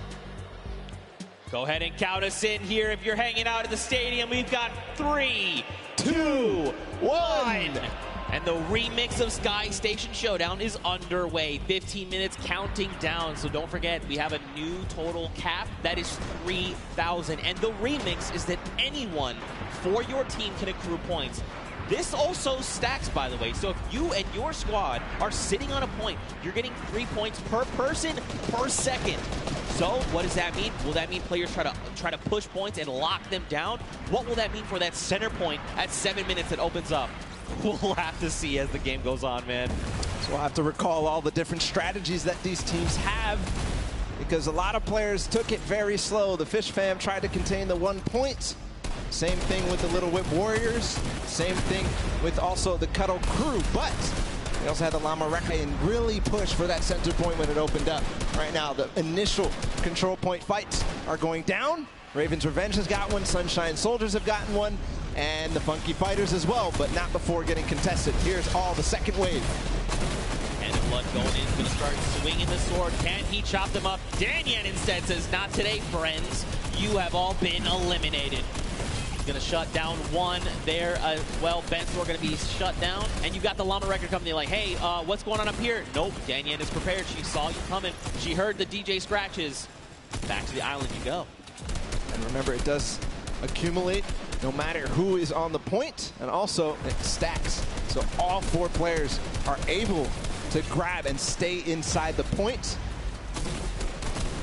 So you'll see at sometimes 12 points at a time going through for a team if all 4 members of their squad are on the point. That's right. Ninja racking up eliminations and will be picked up there. The team's VIP being eliminated. So this is going to drastically change the way you approach these things, right? For example, if you decide to go in an assault another team, especially if you can get that surprise angle and you eliminate all of them, you by yourself can actually lock down that point for any amount of time and start racking up points. So you can look to contest, you can look to leave a team behind, you can break up into groups. There's so many different things, so many different variables to keep in mind as we move through this. Already some innovation here from the Llama Record Company and a couple of other teams. They're hiding a couple people inside of cones so that they will continue to contest. But I think in this mode, it might be more viable to just stay and all fight at the same time. Nobody hiding at all. And we'll see too. It kind of lends a little bit more credence to the strategy that people were employing in the first set of games when they first played the Sky Station Showdown. They would have somebody go off and try to clear a point, or at least take out their sword bearer. Yeah. But if they do that this time and they manage to clear out a point, they're now going to be accruing on both sides. Yeah, and that's going to make a massive difference. Like let's take a look at Raven's Revenge. They are sitting on 564 points, double of Little Whip Warriors, but they're still racking up the points right now. Ninja going to go ahead and slap Chappie back to the island. Gotaga here wants a cut of the action. It's not enough, but look, Magma also jumps into the fray. Ninja needs to get out of there, or he's going to be eliminated. Use the walls. I like this, but you do not have the HP to try and make this work. A 25. He drops Magma down based on that little jump, and look at this. Magma's like, no, friend. You get him. Kaz comes in the back. But at the same time, another player comes through and Ninja goes down. And Raven's Revenge are holding on all corners. I don't see them controlling any one single point. Into the Cuddle Crew now in second place. They're in a battle with the Funky Fighters.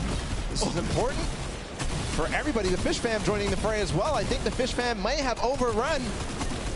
Their school of Fish are taking out the Funky Fighters at last, but no, Suzu gets taken out too. The Cuddle Crew is going to abandon the point and maybe come right back. Suzu finally does control. A brief moment, but not too long later, Tomoya says, hello, I would like the red point, please. And now we've got the Fish Fam over here. Suzu's is by himself. He's got a bunch of eliminations. The ball of the Cuddle Crew is coming up. They're trying to wreck him. He picks off Sandy, but unfortunately he does fall as well. That was terrifying. They all came over the ramp at the same time. If you're just joining us here, don't forget we did increase the score limit up to 3,000. So if you're wondering, the Raven Revenge, they still got a ways to go, even though they are in the lead as it stands. I'm also keeping my eye out on the Llama Record Company. They're down at 300-ish points. They're going to claim 300 right now. And what they do, they always wait until the last moment, until that D point, the last point that opens up in the center, and they make a concerted push. I think that may be very, very strong, because in the first couple of games, as the Fish Fam, or as the Little Whip Warriors trying to make a push here, they're gonna get shut down. The first couple of games, they just controlled it. Every single person was on that D point at the same time. They built their entire base out at the perfect moment. They were waiting for the time to pounce on that last point. Still 2 minutes until that starts to spawn. Oh, he's gonna launch the Little Whip Warrior. He is in fact gonna shut down Taco. Look at this across the way. Magma gets picked off, and the Little Whip Warriors are back on the green point.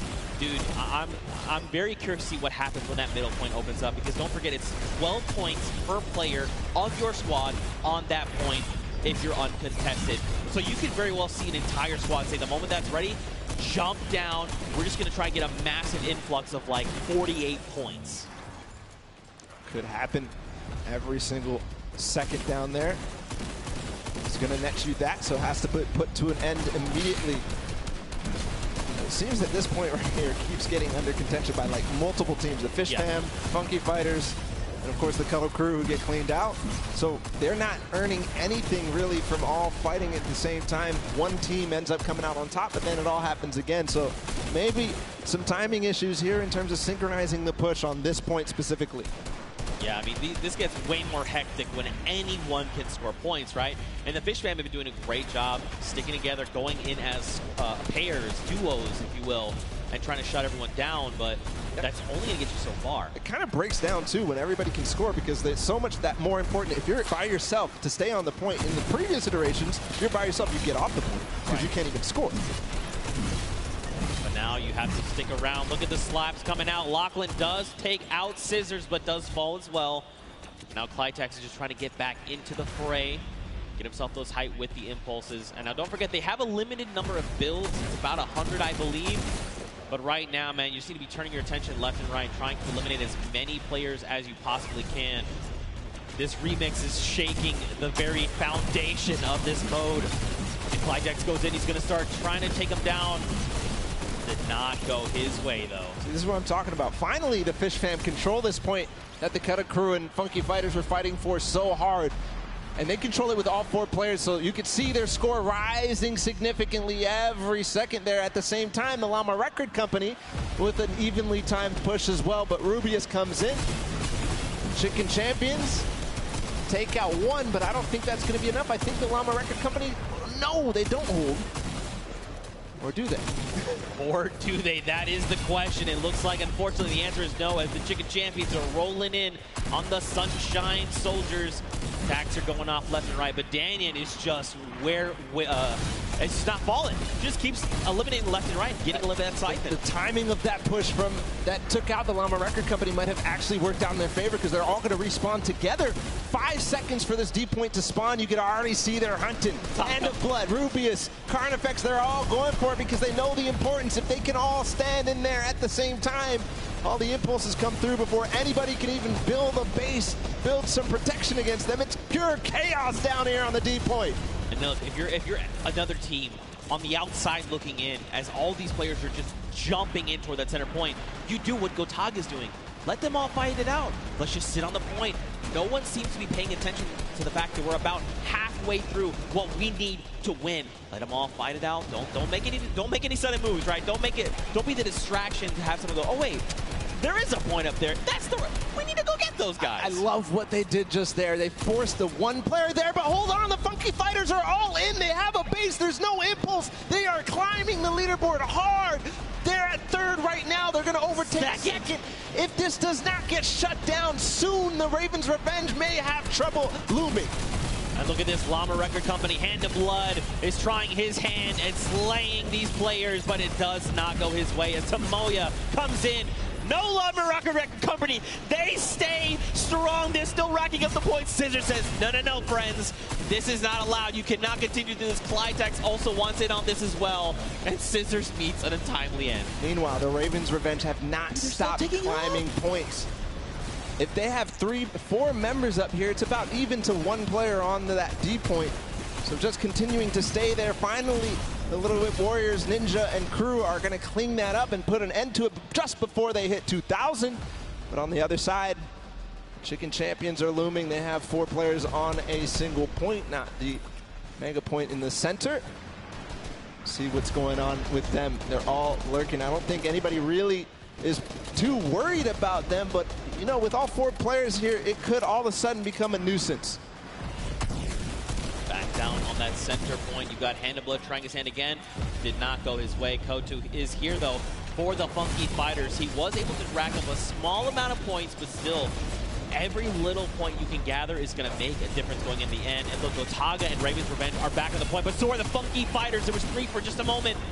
Chaos is down, just breaking out down on the center point right now, Bala. What is this? Literally every single sword bearer and almost every single player here from the Llama Record Company is using those tactical shotguns and getting in. But again, the Ravens Revenge are on point with 4 players, just shooting down, throwing impulses where they can, and just making sure they're accruing all those points. Meanwhile, the D point, nobody has gotten anywhere since the Funky Fighters were left there for so long. It all depends how this all unfolds. Hold on, they're trying to get a base. I think they might finally break through. No, they lose and trade off evenly every single time.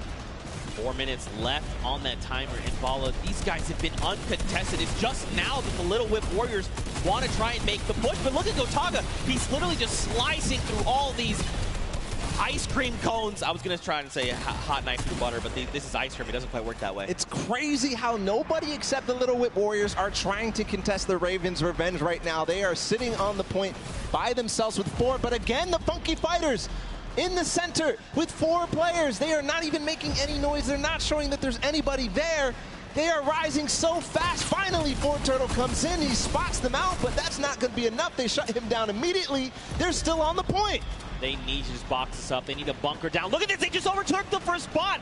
Someone needs to do something about this. Guys, they're taking up this again. could be the you have to go in the this center. Could be the they get it. Oh, my God. Funky Fighters again take the win here on Sky Station Showdown, the first match of the Golden Games. And that is a huge victory leading into the rest of these.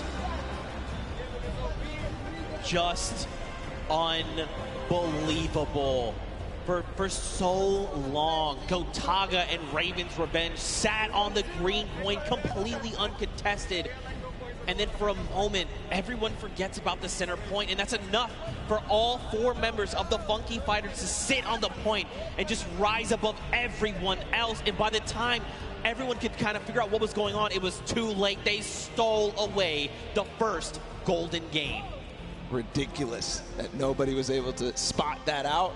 It seemed like Turtle was going to say, okay, guys, they're all on the point. Everybody start doing everything you can to stop them, because he saw all 4 members. They went from less than 1,000 once the D point was out to all the way up to win. And it was 400 points between them and the Ravens Revenge at the end there. Right. But you do have to also think about who else came very close in second. Ravens Revenge, who's in third. We'll be able to find out in a bit with the standings, but just an unbelievable performance there from the Funky Fighters to realize exactly what must be done. That was the second time they completely boxed up that entire D point. Yeah, and just completely uncontested. But that's it for the first of 3 golden games. And for the Funky Fighters, they secure that win. But for now, let's send it back over to Pookie. She's standing by with the winners. Pookie, down to you. Thank you so much, Zeke. I am down here with the Funky Fighters. Another victory. I feel like I've been talking to you guys all day, but how did you find that remix game? Because those rules were a little bit different than what you were used to. So what was your strategy going into that one, Huzi? I mean, everything was so unexpected. We were last and we came first because we got the middle. The point system, because every player gets points, and so we win. Like, it was so exciting. So exciting. So exciting indeed. Now, Raven's Revenge was in first place for most of that match. You guys knew that you had to come up from behind, which you absolutely did, but I kind of just want to talk a little bit about how there are 3 teams tied right now for first place, and the winners of this set will be taking home that additional $1 million of prizing. So I don't want to put too much pressure on you guys, but what is your strategy going into the next game? Are you going to stay the same? Are you going to change things up? Are you going to go for the middle again? Probably. Yeah, we're gonna keep doing what we're doing, and as long as it works, we're just gonna keep it up. For sure. Sounds like a great strategy. Finally, over here to you. When you heard that there was a remix kind of blind side come in, what was your first reaction to hearing that? Yellow, go to yellow circle and win. Just win. I love it. It's so easy. It's such a great concept. You know, we talk about it all day, all of these things we break down, but at the end of the day, you just got to win. Back to you guys at the desk. Pookie with the most insightful knowledge you'll ever need in your entire life. It doesn't matter if you can just win. Just win. I'm doing it wrong. I'm doing it wrong. You're winning. I'm trying. We're all winning here at the World Cup. We all are, in fact. But so are these players that have taken the stage. Now, don't forget, those llamas are going to be playing a big factor in how the final $1 million prize pool is divvied out. And Pookie touched on it perfectly, actually. Right now, there's a 3-way tie. Yep. All right, and that's something we need to take a look at with those standings, just to give you the refresher. So, Funky Fighters, Fish Fam, and the Chicken Champions all have that silver llama. Now, don't forget, every single match they play, they're also walking away with a prize pool that they're splitting 4 ways. That part's awesome. But man, that extra $1 million prize pool at the end will be huge. So either the Funky Fighters, Fish Fam, or Chicken Champions need to win that golden llama for one of them to win, or if you're on the outside looking in, you just want that gold llama. Because if you win that llama, that means you and your team actually win that pot. Yep. You win the $1 million final prize for the Creative World Cup. So all is on the line right now. Those prizings, as they shake up into the next sets, are going to be so crucial to keep an eye out. The Funky Fighters taking a good first lead, but it's not enough. We've seen it time and time again in these first matches of the set. That people who win the first game don't end up coming through all the way at the end. So they have to have a consistently good performance into the next game, which is the Junkyard Juke, and then into the next game too, which is the World Run. That's right. They're all golden. All the golden games with all the golden games. Not the golden boys, just the golden games. I love you, buddy. Now, don't forget, if you guys are watching and maybe this is the first time you're tuning in, don't forget you can watch also at Fortnite.com/watch. If you're watching in-game, you can do that as well. If you go to Fortnite.com/watch, you can actually kind of hone in on a specific team. There's 10 different feeds to take a look at, and you can say, like, you know what? I'm all about the Fish Fam. I'm just going to watch their perspective. You can do that. Head on over to Fortnite.com/watch. Take a look. Here are a breakdown of your feeds right there on screen. It's an incredible new feature. I love to use it. I checked it out on my phone earlier, and just unbelievable, seriously. To see all the different POVs, to see the first and second place POVs, and then also to be able to pick who you want to watch. You can watch Lachlan in feed 8. You can watch Gotaga in feed 4. So just an awesome feature. Go check it out. It's amazing. Yeah, for sure. Now, don't forget, guys, we are 1/3 of the way through the Golden Games. First one, Sky Station Showdown, is in the books, and the Funky Fighters were, in fact, the winner. Now we move on to the second game, and that is the Prop Hunt, a.k.a. Junkyard Juke. And don't forget, the remix, 10-point props. Only the large ones. You can't go with the, little crowbar. You can't go with the wood planks. You can't go with any of that. And there is one of the prizes for the teams that won before. We've got 10 seconds until the game launches, Zeke. It's the second game of our Golden Games here, guys. It's time. 2, 1, the game begins. Now, just a refresher, we can only be 10-point props. So let's break down what these 10-point props are. You've got a snowman. By the way, there's no snow anywhere else on the map. You've got a Christmas tree with the gold llama on top. Nope, that sticks out like a sore thumb. A giant gnome? Well, I mean, it kind of blends in depending on where you stand. If you hide something that's behind something that's blue, you can make the hide. a giant teddy bear. You've got the target. You've got the rusted out car. I mean, you've also got the giant dumpster. So, you know, as you kind of scan your eyes across the map, you know, you can see things like the dumpster, the rusted out car, the target. These are things that could be... Whoa. All right, Kaz. All right, this guy is, guy's got the eyes of a hawk. But these props are going to be, they're going to stick out like sore thumbs is what I'm trying to get at. Yep. And a little, ooh, Kaz, awesome. You see his reaction. Yeah, even Kaz is like, ooh. Like, wait, Scissors was there. He is finding everybody right now. Good vision. And it is interesting. You got to make sure you know who the guards are at the beginning of this. It's the Little Whip Warriors on the bottom level. They're clearing out the house right now. They're making sure nobody is approaching. Only 4 teams have scored right now. Oh, trying to find people. That there was definitely someone back there that was, there's not supposed to be 3 trucks back there, I don't think. But you know, in playing this, the best way to kind of go about this is every time that those blinds come up, you want to instant reload right then on the spot. Yes, you can try to make blind fires. Unless you're certain, you're like, no, I know where my crosshair is. That's a player. Take the shot. Absolutely. But when those blinds come up, you want to reload. You want to have as many shots as possible before that next, I guess, shade comes back up, right? And the Ravens' Revenge beating the other guards, by the way. Nice shot there from Taldak. Yeah, you mentioned when the blinds, I've been calling it the black, when the black comes up, take the time to reload and make sure you're taking the time like Taldak to stop and try to remember exactly what you saw. Don't move your POV, don't move your camera at all. As you try to recognize exactly what changed, you've got to use the uptime of your vision to take as many shots as possible to clear out what you think is possibly a prop. That player came down from below because he hit one of those springboards. Usually moving forward, Zand as well. They're all going with the targets. Usually gets in just barely because Taldak missed his shot. Man, this is really good for the Funky Fighters. They've taken themselves a nice early lead. It's only 20 points, nothing substantial yet. But if they can do this every single round, again, another big prop going in. They're at 30 points ahead of the pack. And the only 3 teams behind them, Fish Fam, Cuddle Crew, and the Chicken Champions. And look, time is done. So that's it. So don't forget, Ravens' Revenge, they have already been guarded. So going forward, all they have to do is try and rack up points. This is going to be huge going forward. The round is going to reset. We'll get 2 new guards on deck. You've got the Chicken Champions and the Funky Fighters. So now they can try to lock out other players from scoring.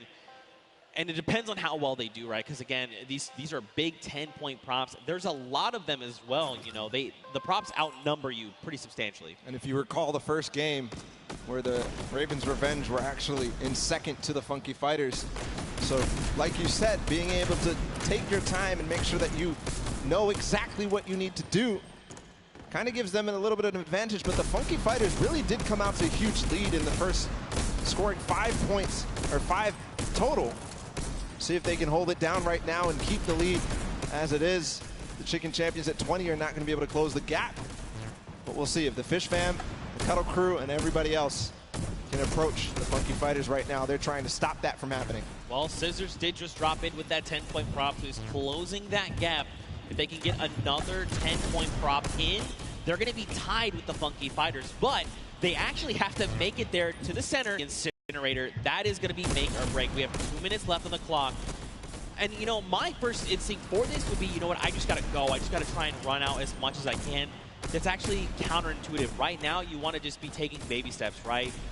Making sure you can secure those points is crucial. All the players right now, you can see them down below trying to get the shots as possible. I think Fish Fam may have gotten one through. Taldak gets one through. That's going to even the gap a little bit. Here's the Funky Fighters again, just blind shooting through the black. And remember, 1:30 to go on this guard. Fish Fam has tied it up with that score right there. And so has Cuddle Crew. They got 2 props in, so they're 1 prop behind right now. Oh, Action, you gotta be careful, buddy. One prop behind, there's Little Whip coming through as well. So all of a sudden, these teams are letting a lot of props through, or maybe it's the props who figured out their timings, figured out their tendencies, figured out when they stop shooting. 1 minute to go here. Here's Ninja. He's got a car. This is one of the most difficult obstacles or props to get in. Don't stack on top of each other. Oh, so dangerous because when you see things like that tight together, you're like, yeah, oh no, the bumper. Gotta land. He was moving. Unfortunate there. You've got to press that control key at the last second to be able to make sure you get through. Scissors makes it through. Dude, that's a lot of points racking up. They're at 80 now, 30 points ahead of the Funky Fighters, which is unfortunate for their guard watch. 30 seconds to go. They've taken the lead here, 20 points now. 30 points ahead. Make that 40. The numbers are changing like crazy. But right now, Scissors and the Fish Fam, they've got the lead. And this is huge right now. Don't forget the Funky Fighters are in the center, so they can't rack up points. We've got 10 seconds left. Whoever's out in the field, they need to make it into the incinerator right now. Are they going to have any more points accrue? It doesn't look like anybody's close. That's going to be the round. As the Funky Fighters and the Chicken Champions end up closing out that guard watch. We'll see where the standings end. I did notice something, though, Zeke, is that the Ravens Revenge were at 0 for that run. They didn't get a single prop through, which is a far cry from their performance on Sky Station Showdown. They were second. They need to band together right now. They need to rally, and they need to make this happen. Round 3 begins. You've got the Fish Fam and the Sunshine Soldiers in the middle. So now the Fish Fam, you know, we saw this before. They got this lead, but now they have to try and lock everyone else out from getting points. And as we've clearly seen, it is actually way more difficult than it sounds. And judging by the first run of the Funky Fighters, they got 50 early on. We'll see if they can get and double their score, essentially, to tie up with the Fish Fam. But Sunshine Soldiers also being a guard, and the first 2 right now ending up on guard watch.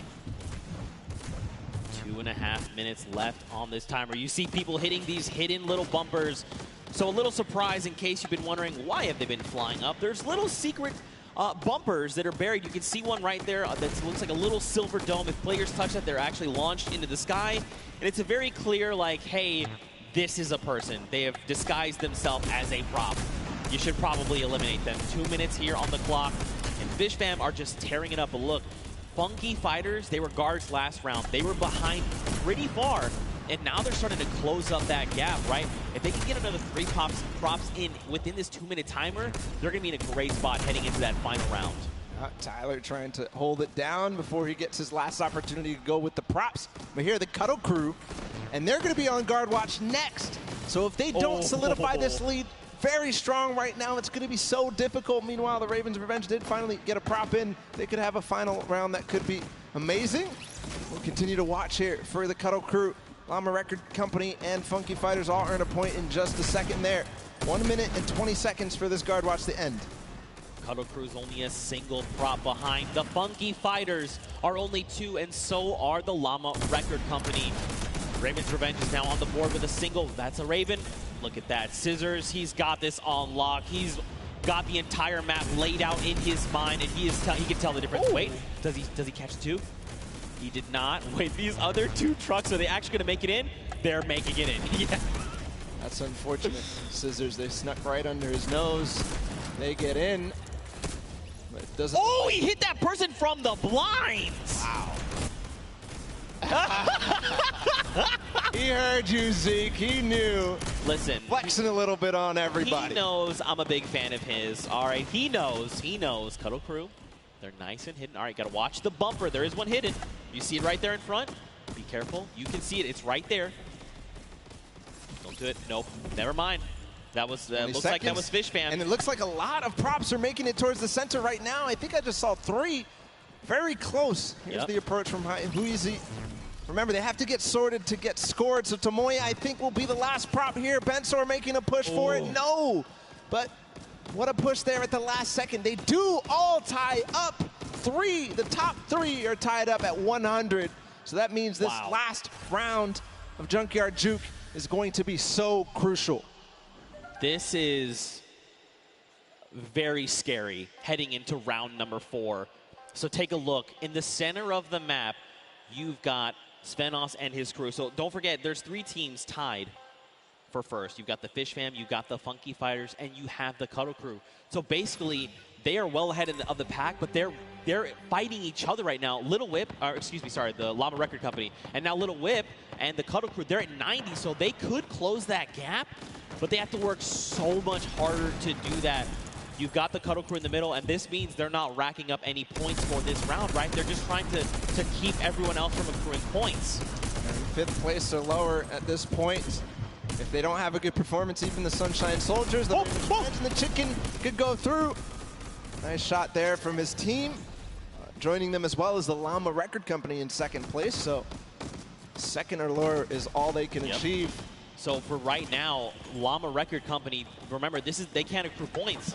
They literally have to try and stop Fish Fam and the Funky Fighters from racking up points. If they get even one through, they are going to be edged out. Everything is riding on this moment right now. How accurate are they? How quickly and how much do they remember the map? Look at all these props here on the left side of the screen. One just got through with the quest. Little Whip, look, they took over. So did Fish Fam. Nice shot there from Great Alex shot for Black. sure. He knew that there was a proper approaching. He knew that he didn't find anything in the last couple of seconds. He knew. Is he going to be able to find this one? You can see he's pre-firing through the black as they all try to approach. What a nice play from Alex. A nice strategy. Now remember, now that the Little Whip and Fish Fam have taken the lead, the Funky Fighters fall to 3. And since they got first in the first game, that means it's just more close when you think about the overall standings here. Yeah. And these guys are pulling away from the pack right now. Llama Record Company, they've got to just start trying to pick off these props. They've got to keep the Fish Fam